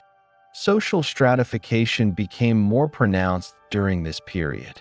The hierarchy consisted of the monarchy, high nobility, regional lords, clergy, urban elites, and free and unfree peasantry. Nobles maintained control over large estates, exercising judicial authority, collecting taxes, and providing military service in alignment with feudal obligations. Urban elites, including merchants and guild leaders, consolidated influence through economic activity and local governance. The clergy administered parishes, maintained literacy, and adjudicated disputes through ecclesiastical courts. Peasants provided agricultural production, labor, and military service, while serfs and tenant farmers were bound to noble estates under varying degrees of obligation. This stratification created a structured society capable of supporting economic growth, military mobilization, and the enforcement of legal and religious norms. Urbanization accelerated as towns expanded in population, infrastructure, and economic activity. Market squares, storage facilities, and administrative offices became central to both trade and governance. Guilds regulated skilled labor, ensured quality control, and maintained social cohesion among artisans and merchants. Towns served as centers for taxation collection, legal proceedings, and militia organization, integrating urban elites into both local and regional governance structures. The growth of urban centers also facilitated communication and coordination between the monarchy, nobility, and mercantile classes, strengthening institutional capacity to manage economic and political challenges. The integration of Finland and other eastern territories into Sweden's administrative and economic system continued during this period. Swedish authorities extended legal and fiscal frameworks, ensuring that tribute, taxes, and obligations were enforced across peripheral regions. Church institutions played a significant role in this integration, administering tithes, supervising local parishes, and mediating disputes. Missionary activity and ecclesiastical oversight reinforced both spiritual and temporal authority, creating mechanisms for the crown to extend influence into regions that remained culturally and politically distinct from central Sweden. The monarchy continued to navigate the constraints imposed by the Kalmar Union. While nominally unified under the Danish crown, Sweden's local assemblies and noble families maintained substantial autonomy. Fiscal and legal policies were often negotiated between the crown and regional elites to prevent unrest and secure cooperation. Nobles leveraged both their military capacity and control over land and taxation to influence policy, while the monarchy relied on urban centers and ecclesiastical networks to maintain resources and enforce authority. This balance of power shaped the implementation of economic policies and facilitated the orderly management of social structures. Military organization was closely linked to economic and social developments. Nobles maintained private retinues, while towns provided militias to protect trade routes and urban centers. Fortifications, including castles, town walls, and coastal defenses, were constructed and maintained to safeguard economic hubs and assert regional authority. Military obligations were defined through feudal agreements, linking land tenure to service and reinforcing the social hierarchy. The integration of economic resources and military capacity allowed Swedish elites to respond to internal unrest, border disputes, and the occasional external threat from Denmark, Norway, or neighboring Baltic territories. Legal codification continued to underpin social and economic transformation. Provincial laws established standardized obligations for taxation, property ownership, inheritance, and dispute resolution. Ecclesiastical and secular courts collaborated to enforce compliance, creating an integrated legal environment capable of regulating diverse social groups. Legal clarity reinforced both noble authority and royal oversight, enabling the monarchy to govern effectively without direct administration over every locality. These frameworks also provided mechanisms for towns and guilds to negotiate privileges, maintain order, and resolve conflicts within increasingly complex urban and rural environments. The period also witnessed shifts in economic specialization and craft production. Artisans and skilled laborers in urban centers produced textiles, metalwork, and tools for both local use and export. Guilds organized production, regulated apprenticeships, and protected members' interests, linking economic activity with social and political influence. Agricultural production supported urban growth, while resource extraction, including iron and copper mining, contributed to trade and royal revenue. Economic interdependence between rural and urban regions reinforced social hierarchies and institutional structures, integrating production, governance, and defense into a cohesive system. Population movements and settlement patterns shaped economic and social development. Expansion into peripheral regions, including Finland and sparsely populated areas of central Sweden, facilitated resource extraction, trade, and cultivation. Swedish settlers established farms, fortified settlements, and trading posts, extending both political and ecclesiastical authority. These settlements reinforced control over key trade routes, waterways, and fertile lands, integrating peripheral territories into Sweden's economic and administrative framework. Demographic recovery following the Black Death contributed to labor availability, urban expansion, and agricultural output, supporting ongoing economic transformation. The interplay between the monarchy, nobility, clergy, and urban elites created a dynamic governance environment. While local autonomy persisted, cooperation and negotiation enabled effective management of resources, enforcement of legal codes, and coordination of military and fiscal obligations. Trade, taxation, and settlement initiatives were implemented in alignment with broader political objectives, reinforcing the authority of central and regional actors. The integration of economic, legal, and social structures facilitated a more resilient and adaptable kingdom, capable of maintaining stability during periods of political uncertainty within the Kalmar Union framework. By 1470, Sweden had achieved significant economic and social consolidation.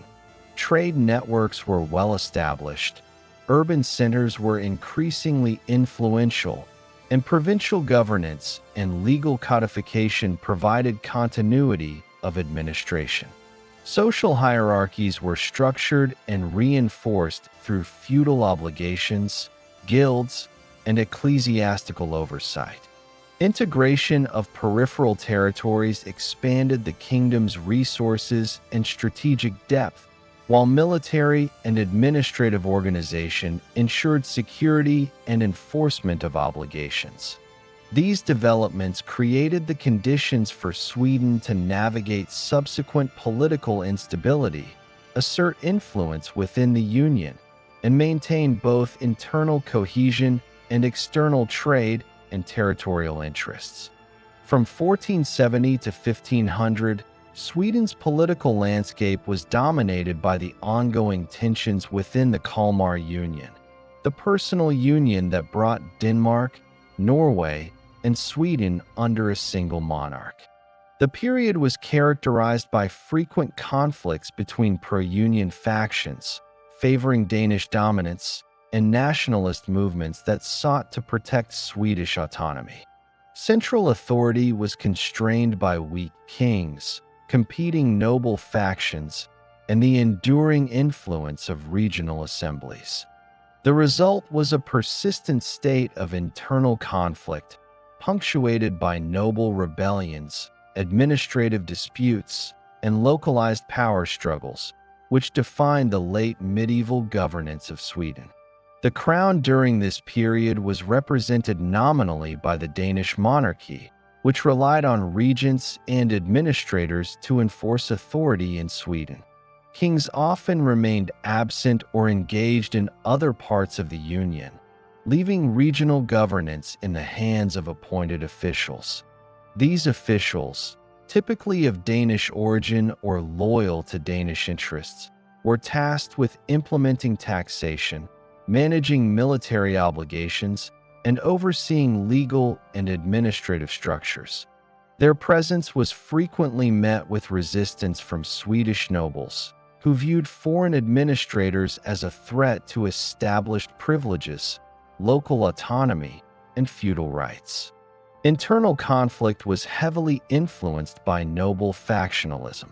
Prominent Swedish families, including the Oxenstierna, Vasa, Bond, and Sture clans, maintained significant control over territories, taxation, and military resources.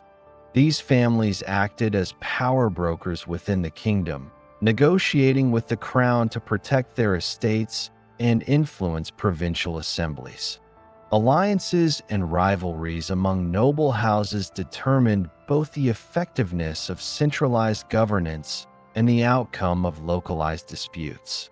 Military and financial resources were mobilized primarily through these noble networks, which could operate independently of the monarchy when disagreements over policy or administration arose. Urban centers played a central role in this period of internal conflict. Towns such as Stockholm, Västerås, and Lodos were not only economic hubs, but also administrative and military centers. Municipal councils and guilds participated in negotiations with royal representatives and local nobles, often asserting privileges or resisting taxation perceived as excessive or unfair. Urban militias provided defensive capabilities for towns and surrounding regions, reinforcing both noble and municipal authority against potential overreach by Danish officials. Trade remained a critical factor, as Sweden's towns were deeply integrated into Baltic commerce, especially with the Hanseatic League, and economic interests influenced political alignments. The military landscape reflected the ongoing tension between the monarchy and regional power. Nobles maintained retinues capable of mobilization for both defense and rebellion. Castles, fortified estates, and town walls were maintained and occasionally expanded to secure strategic trade routes, control territories, and protect urban populations. Military engagements during this period were often localized and focused on enforcing control over contested regions, rather than large-scale campaigns. Coordination between regional militias and noble forces allowed Swedish elites to assert autonomy, resist Danish authority, and negotiate political settlements. Economic conditions intersected with political conflict. Agriculture remained central to the kingdom's wealth, supplemented by mining, timber, and trade. Swedish exports, including iron, copper, and furs, continued to flow through the Baltic and North Sea markets, generating revenue for both the crown and local elites. Taxation was implemented through a combination of provincial law, noble mediation, and crown-appointed collectors. Disputes over fiscal obligations frequently fueled political tension, particularly when funds were perceived as supporting Danish interests rather than local needs. The crown's dependence on Swedish resources for military and administrative operations reinforced the negotiating power of the nobility. Legal and administrative structures evolved to manage ongoing conflict.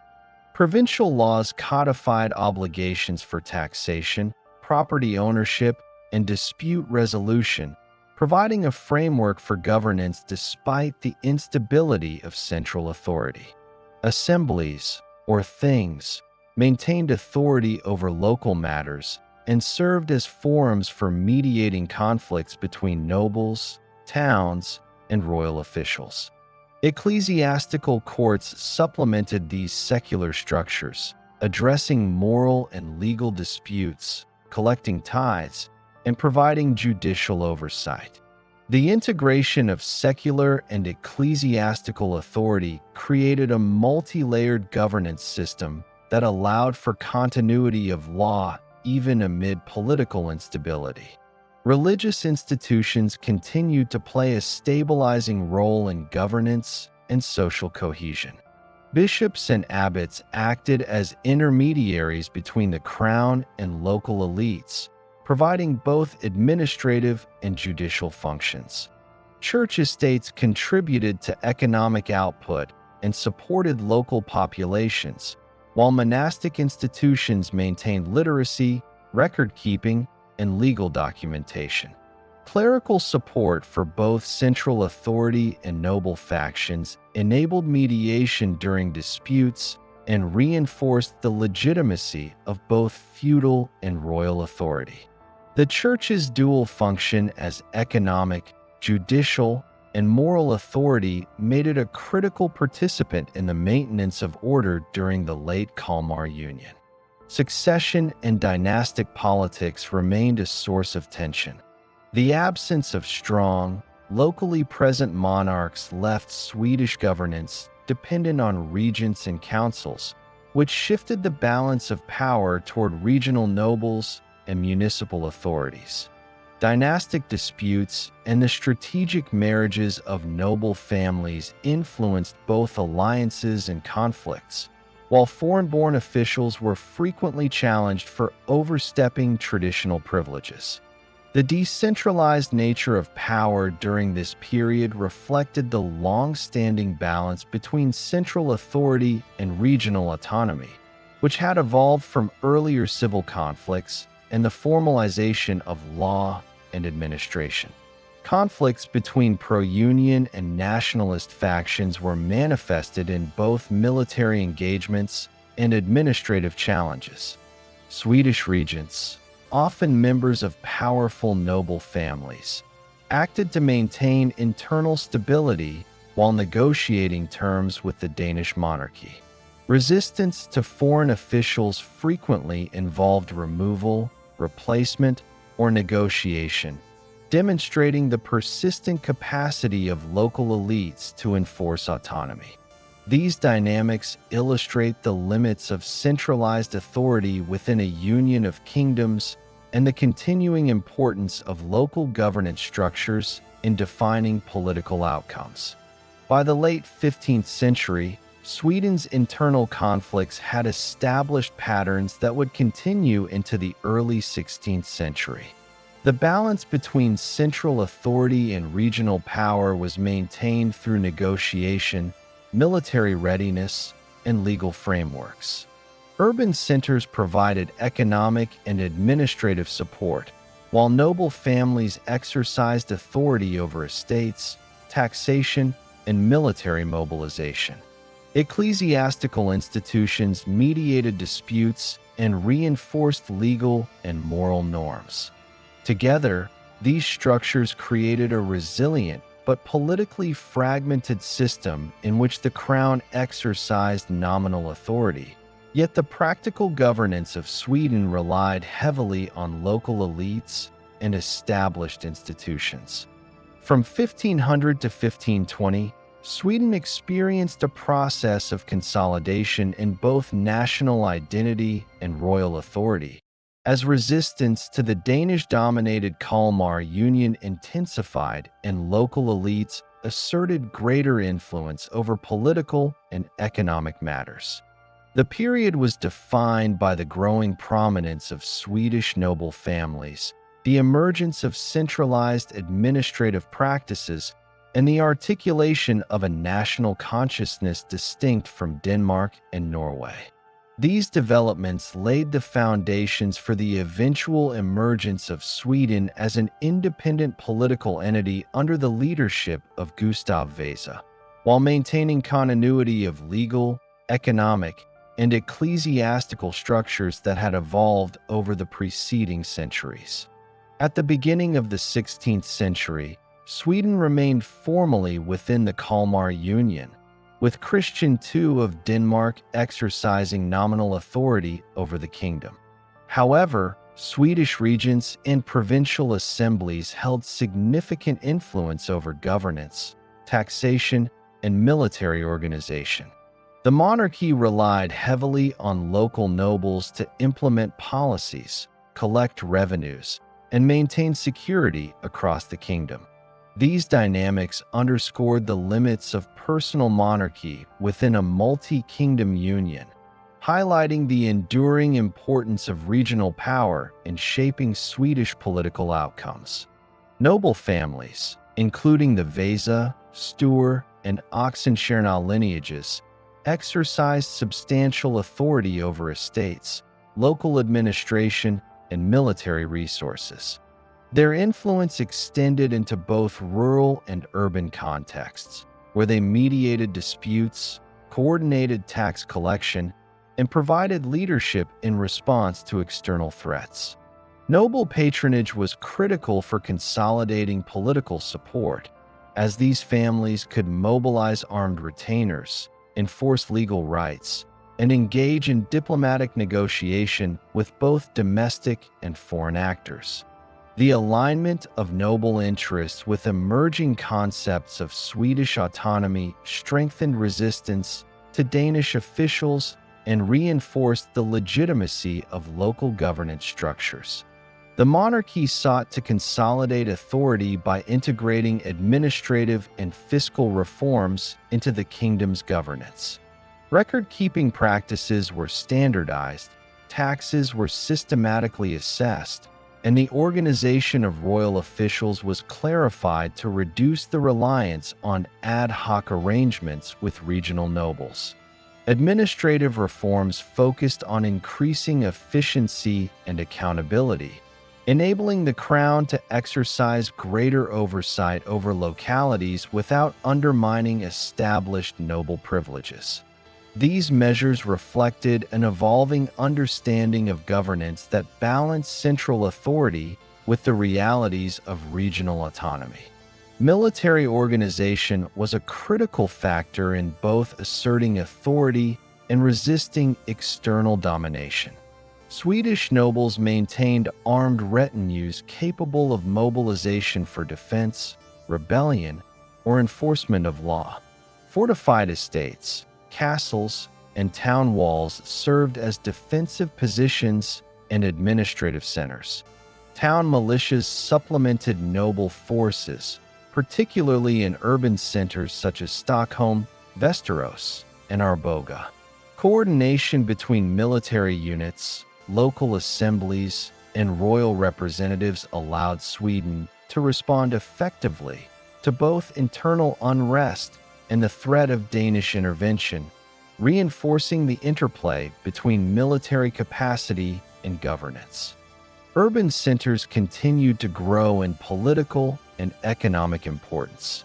Town councils and guilds regulated commerce, ensured adherence to local ordinances, and maintained militia units for defense.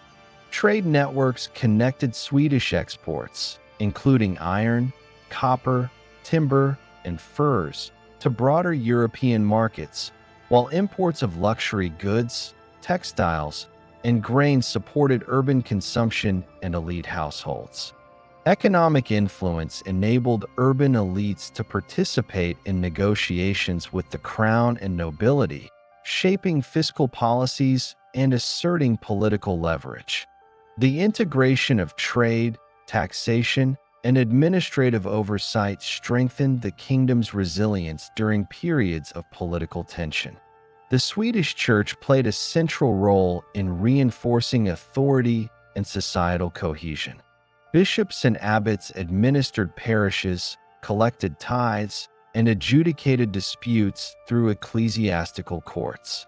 Monastic institutions maintained literacy, record-keeping, and legal documentation, supporting both royal and noble administration.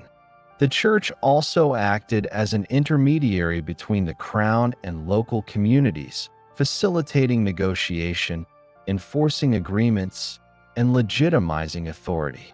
The integration of religious and secular authority provided stability during a period of growing nationalist sentiment and resistance to foreign dominance. National identity began to consolidate around a sense of autonomy, shared legal traditions, and common governance practices. Regional assemblies and provincial laws reinforced local authority while establishing continuity across the kingdom. Nobles and towns asserted a collective interest in maintaining Swedish institutions and resisting external imposition, creating a framework for political cohesion. The concept of a unified Swedish polity was reinforced through shared legal, fiscal, and military obligations, which distinguished the kingdom from Danish and Norwegian authority while maintaining integration within the broader Scandinavian political context. Dynastic considerations continued to influence political developments. Marriages, inheritance rights, and succession claims shaped alliances among noble families and determined access to offices and resources. Strategic coordination of dynastic interests enabled Swedish elites to negotiate effectively with the crown, manage internal rivalries, and resist Danish influence. These arrangements also reinforced the connection between local power structures and the emerging concept of national sovereignty, as noble families increasingly aligned their interests with the preservation of Swedish autonomy. Resistance to Danish dominance intensified during this period due to both political and fiscal grievances. Heavy taxation, the enforcement of Danish officials, and the perceived marginalization of Swedish elites generated tension across the kingdom. Rebellions, localized uprisings, and coordinated opposition reflected the capacity of regional elites to mobilize resources and assert influence. Military preparedness, legal codification, and administrative organization allowed Sweden to maintain governance and order even as conflict with the crown persisted, illustrating the resilience of Swedish institutions. The emergence of Gustav Vasa as a unifying figure was rooted in this period of political consolidation. Gustav Vasa, a member of the Vasa noble family, leveraged both noble networks and popular support to coordinate resistance against external control. His strategic engagement with provincial assemblies, towns, and ecclesiastical authorities enabled the integration of military, legal, and administrative capacities into a coordinated effort. By articulating the interests of Swedish elites and commoners alike, Gustav Vasa established the foundation for centralized authority that would ultimately lead to independence from the Kalmar Union. Economic considerations remained central to both governance and resistance. The collection of taxes, management of trade networks, and control of urban and rural resources were critical to sustaining military campaigns, administrative reforms, and noble patronage. Control over key trade hubs and resource-producing regions strengthened the bargaining power of Swedish elites and facilitated coordination between urban, rural, and ecclesiastical actors. The integration of economic, military, and administrative structures allowed Sweden to maintain continuity of governance and ensure the capacity to respond to both internal and external pressures. Legal frameworks provided continuity and legitimacy during a period of growing resistance to external authority. Provincial laws regulated taxation, property rights, inheritance, and dispute resolution, while ecclesiastical courts reinforced moral and legal norms. Assemblies served as forums for negotiation, mediating conflicts between the crown, nobility, and urban elites. The interaction between secular and religious legal authority provided a structured environment in which Swedish elites could assert autonomy, manage fiscal obligations, and coordinate collective action, reinforcing the cohesion of the kingdom despite the political instability imposed by the Kalmar Union. By 1520, Sweden had achieved significant consolidation of both national identity and royal authority under emerging leadership structures. Nobles and urban elites maintained influence over governance, taxation, and military organization, while the monarchy, through administrative reforms and coordination with regional powers, strengthened its capacity to assert authority. Shared legal, economic, and military frameworks reinforced a sense of Swedish polity distinct from Danish or Norwegian influence. The integration of ecclesiastical authority, provincial law, and urban governance created institutional resilience capable of sustaining the kingdom during periods of crisis, preparing the foundation for the eventual emergence of an independent Swedish monarchy. From 1520 to 1523, Sweden completed the transition from the late medieval period into early modern statehood through the consolidation of national authority and the establishment of the Vasa dynasty. The political environment during these years was defined by heightened resistance to Danish dominance under the Kalmar Union, the suppression and mobilization of local elites, and the strategic leadership of Gustav Vasa. The period culminated in Sweden's assertion of independence, reinforced through military organization, administrative consolidation, and integration of legal and ecclesiastical structures. The Stockholm bloodbath of November 1520 represented a pivotal moment in the kingdom's transformation. Following his coronation as King of Sweden, Christian II of Denmark sought to eliminate opposition to his rule by executing a large number of Swedish nobles, clergy, and prominent citizens accused of rebellion or conspiracy. The event targeted members of the Sture family and other influential noble houses, as well as high-ranking clerics who had supported the independence movement. The bloodbath was not only a punitive measure, but also an attempt to centralize authority by instilling fear and deterring further resistance. While it temporarily suppressed organized opposition, it galvanized Swedish resistance and unified disparate factions around the goal of expelling Danish influence. The aftermath of the bloodbath catalyzed the emergence of Gustav Vasa as the leader of a coordinated national movement. Gustav Vasa, a nobleman with extensive familial connections and knowledge of both regional politics and military organization, began organizing resistance forces in the Dalarna region, a strategically important area with strong local militias and natural defensive advantages. The mobilization drew on networks of rural communities, miners, and local militias, integrating economic and military resources to sustain a protracted campaign. Vasa's leadership emphasized coordination between urban centers, noble families, and peripheral regions, ensuring effective communication, supply, and troop mobilization.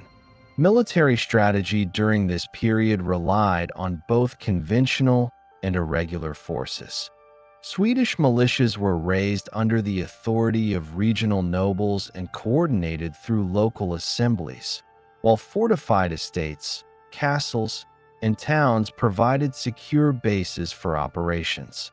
Knowledge of local terrain, combined with logistical coordination of supplies and troop movements, enabled Swedish forces to challenge Danish control effectively.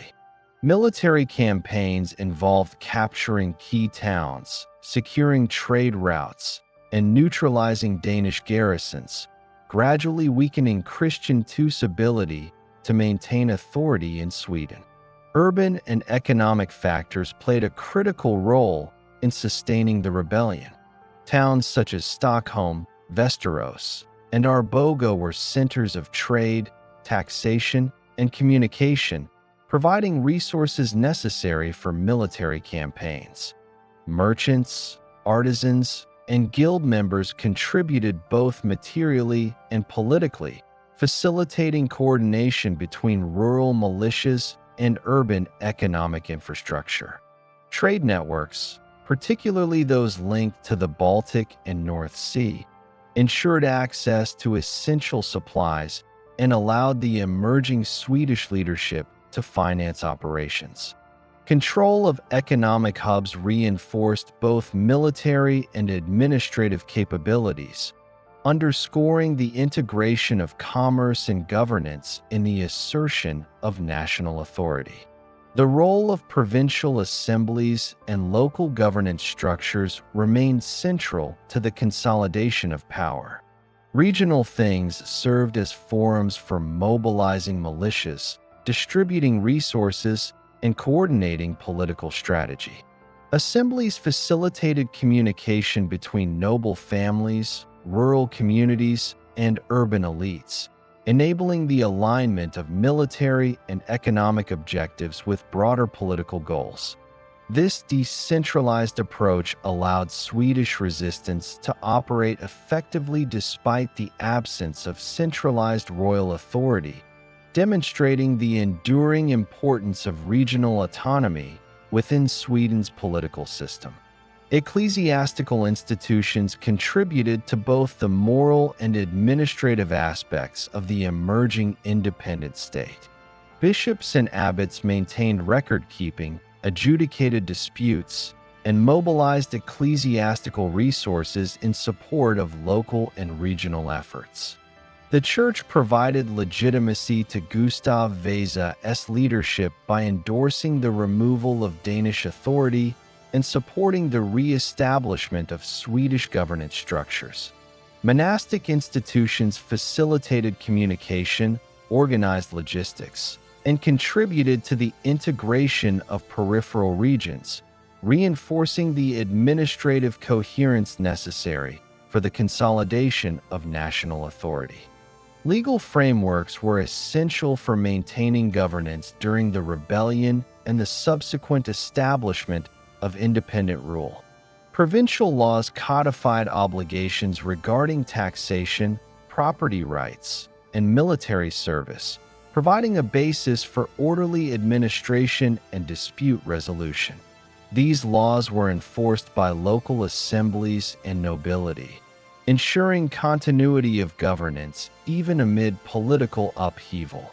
Legal codification facilitated the reorganization of royal administration under Gustav Vasa, allowing the crown to assert authority without dismantling established local structures, thereby balancing centralization with regional autonomy. The strategic integration of rural and urban resources was a defining feature of Vasa's campaign. Control over agricultural production in central and peripheral regions provided sustenance for troops and urban populations, while fortified towns and castles enabled the projection of authority and protection of economic assets. The mobilization of mines and other resource-producing regions contributed to the financial sustainability of the rebellion, highlighting the interdependence of economic and military organization in the consolidation of national authority. Political negotiation and alliance building were critical to the success of the independence movement. Gustav Vasa engaged with noble families, urban councils, and ecclesiastical authorities to secure loyalty, coordinate military operations, and legitimize his leadership. These alliances were not purely military. They also involved the distribution of offices, recognition of privileges, and assurance of legal protections.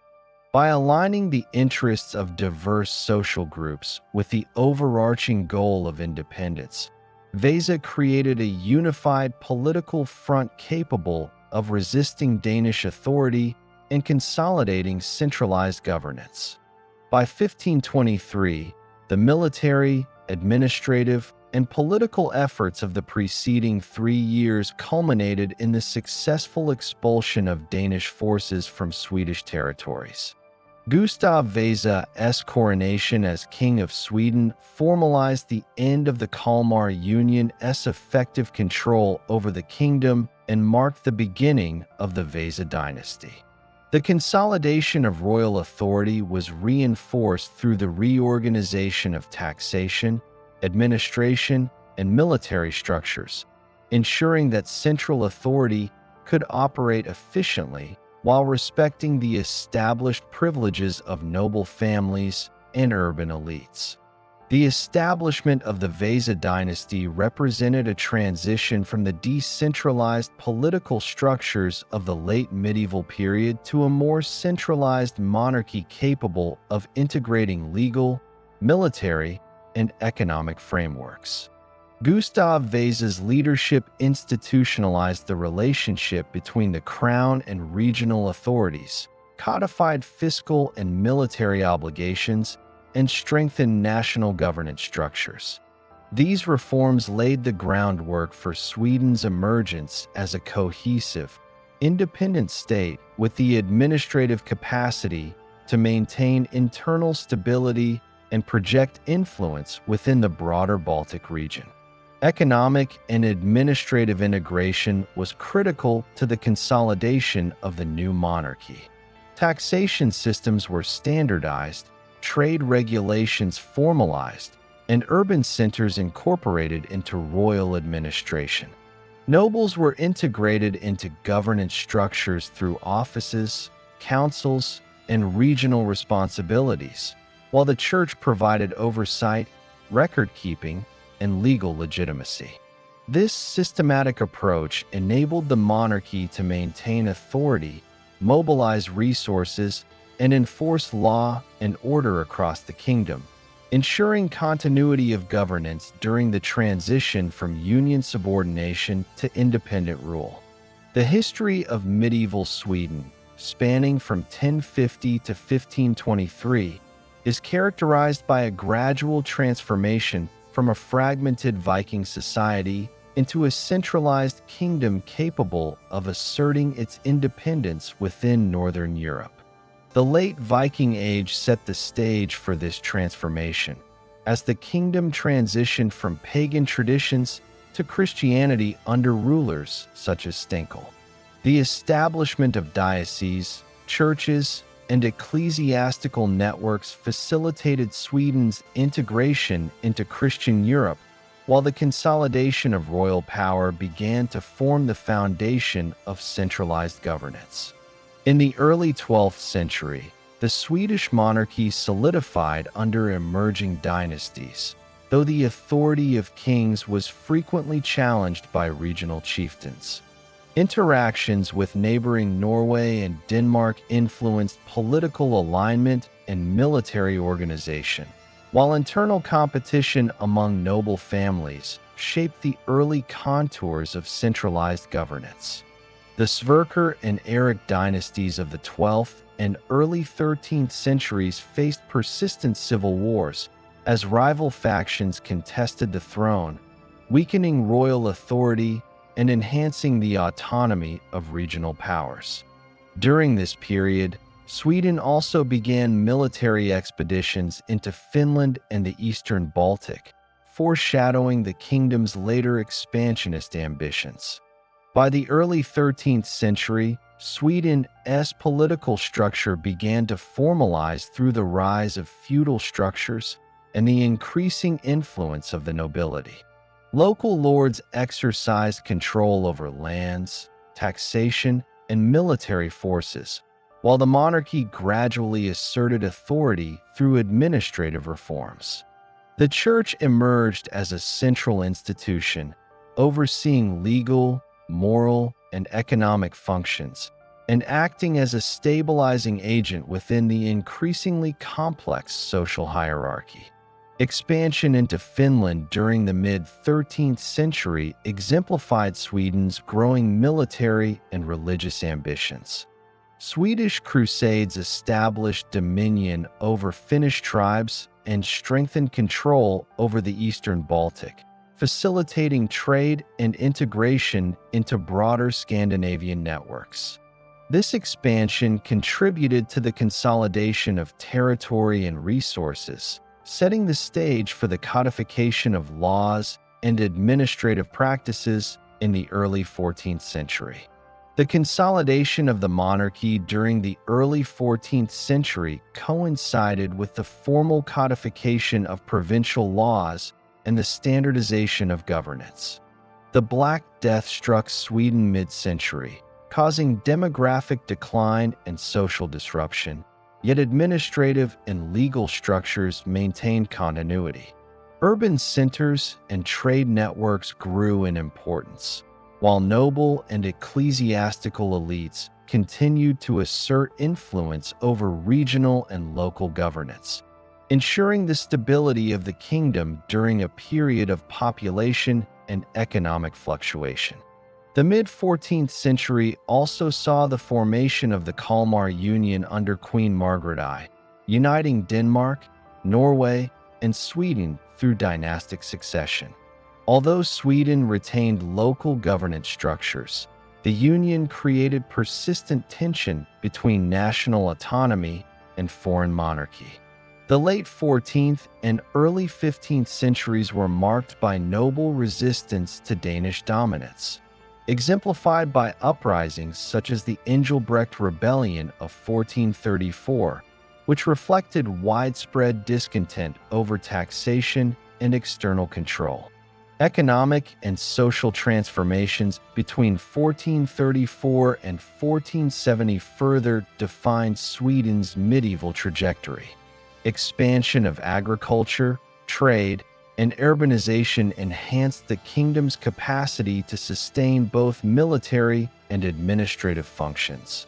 The Hanseatic League influenced commerce, guild-structured urban economies, and social stratification became increasingly formalized. Legal and administrative frameworks reinforced local authority while integrating rural and urban production, laying the groundwork for a cohesive society capable of coordinated resistance to external pressures. The late 15th century continued to be dominated by internal conflict within the Kalmar Union. Weak kings and competing noble factions perpetuated instability, requiring Swedish regents to govern in practice while nominal allegiance to Denmark was maintained. Urban centers and provincial assemblies played key roles in negotiation, military readiness, and fiscal management, demonstrating the resilience of Swedish institutions despite the limitations of union governance. From 1500 to 1520, Sweden experienced the consolidation of national identity and royal authority. Swedish elites increasingly aligned around concepts of autonomy, legal continuity, and shared governance practices.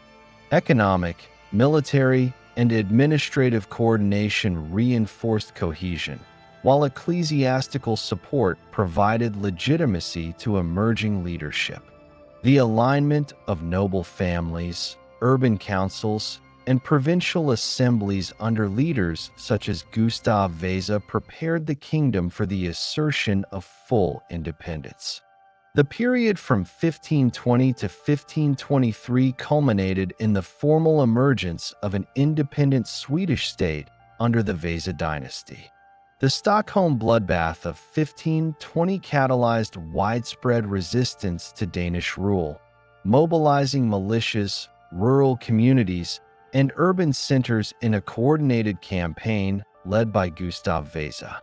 Through military strategy, administrative consolidation, legal integration, and ecclesiastical support, Swedish forces expelled Danish authority and established Gustav Vasa as king in 1523. This event marked the end of the medieval era and the beginning of early modern Sweden, with a centralized monarchy capable of exercising authority over both regional elites and national institutions. Across these centuries, Sweden's medieval history reflects a continuous interplay between monarchy, nobility, church, and urban centers. From Christianization and dynastic consolidation to civil wars, territorial expansion, economic development, and the eventual assertion of independence, the kingdom evolved through structured governance, legal codification, and integration of diverse social and economic systems. The conclusion of this era set the foundation for Sweden's emergence as a cohesive state, capable of engaging with the broader European political, economic, and military landscape in the early modern period.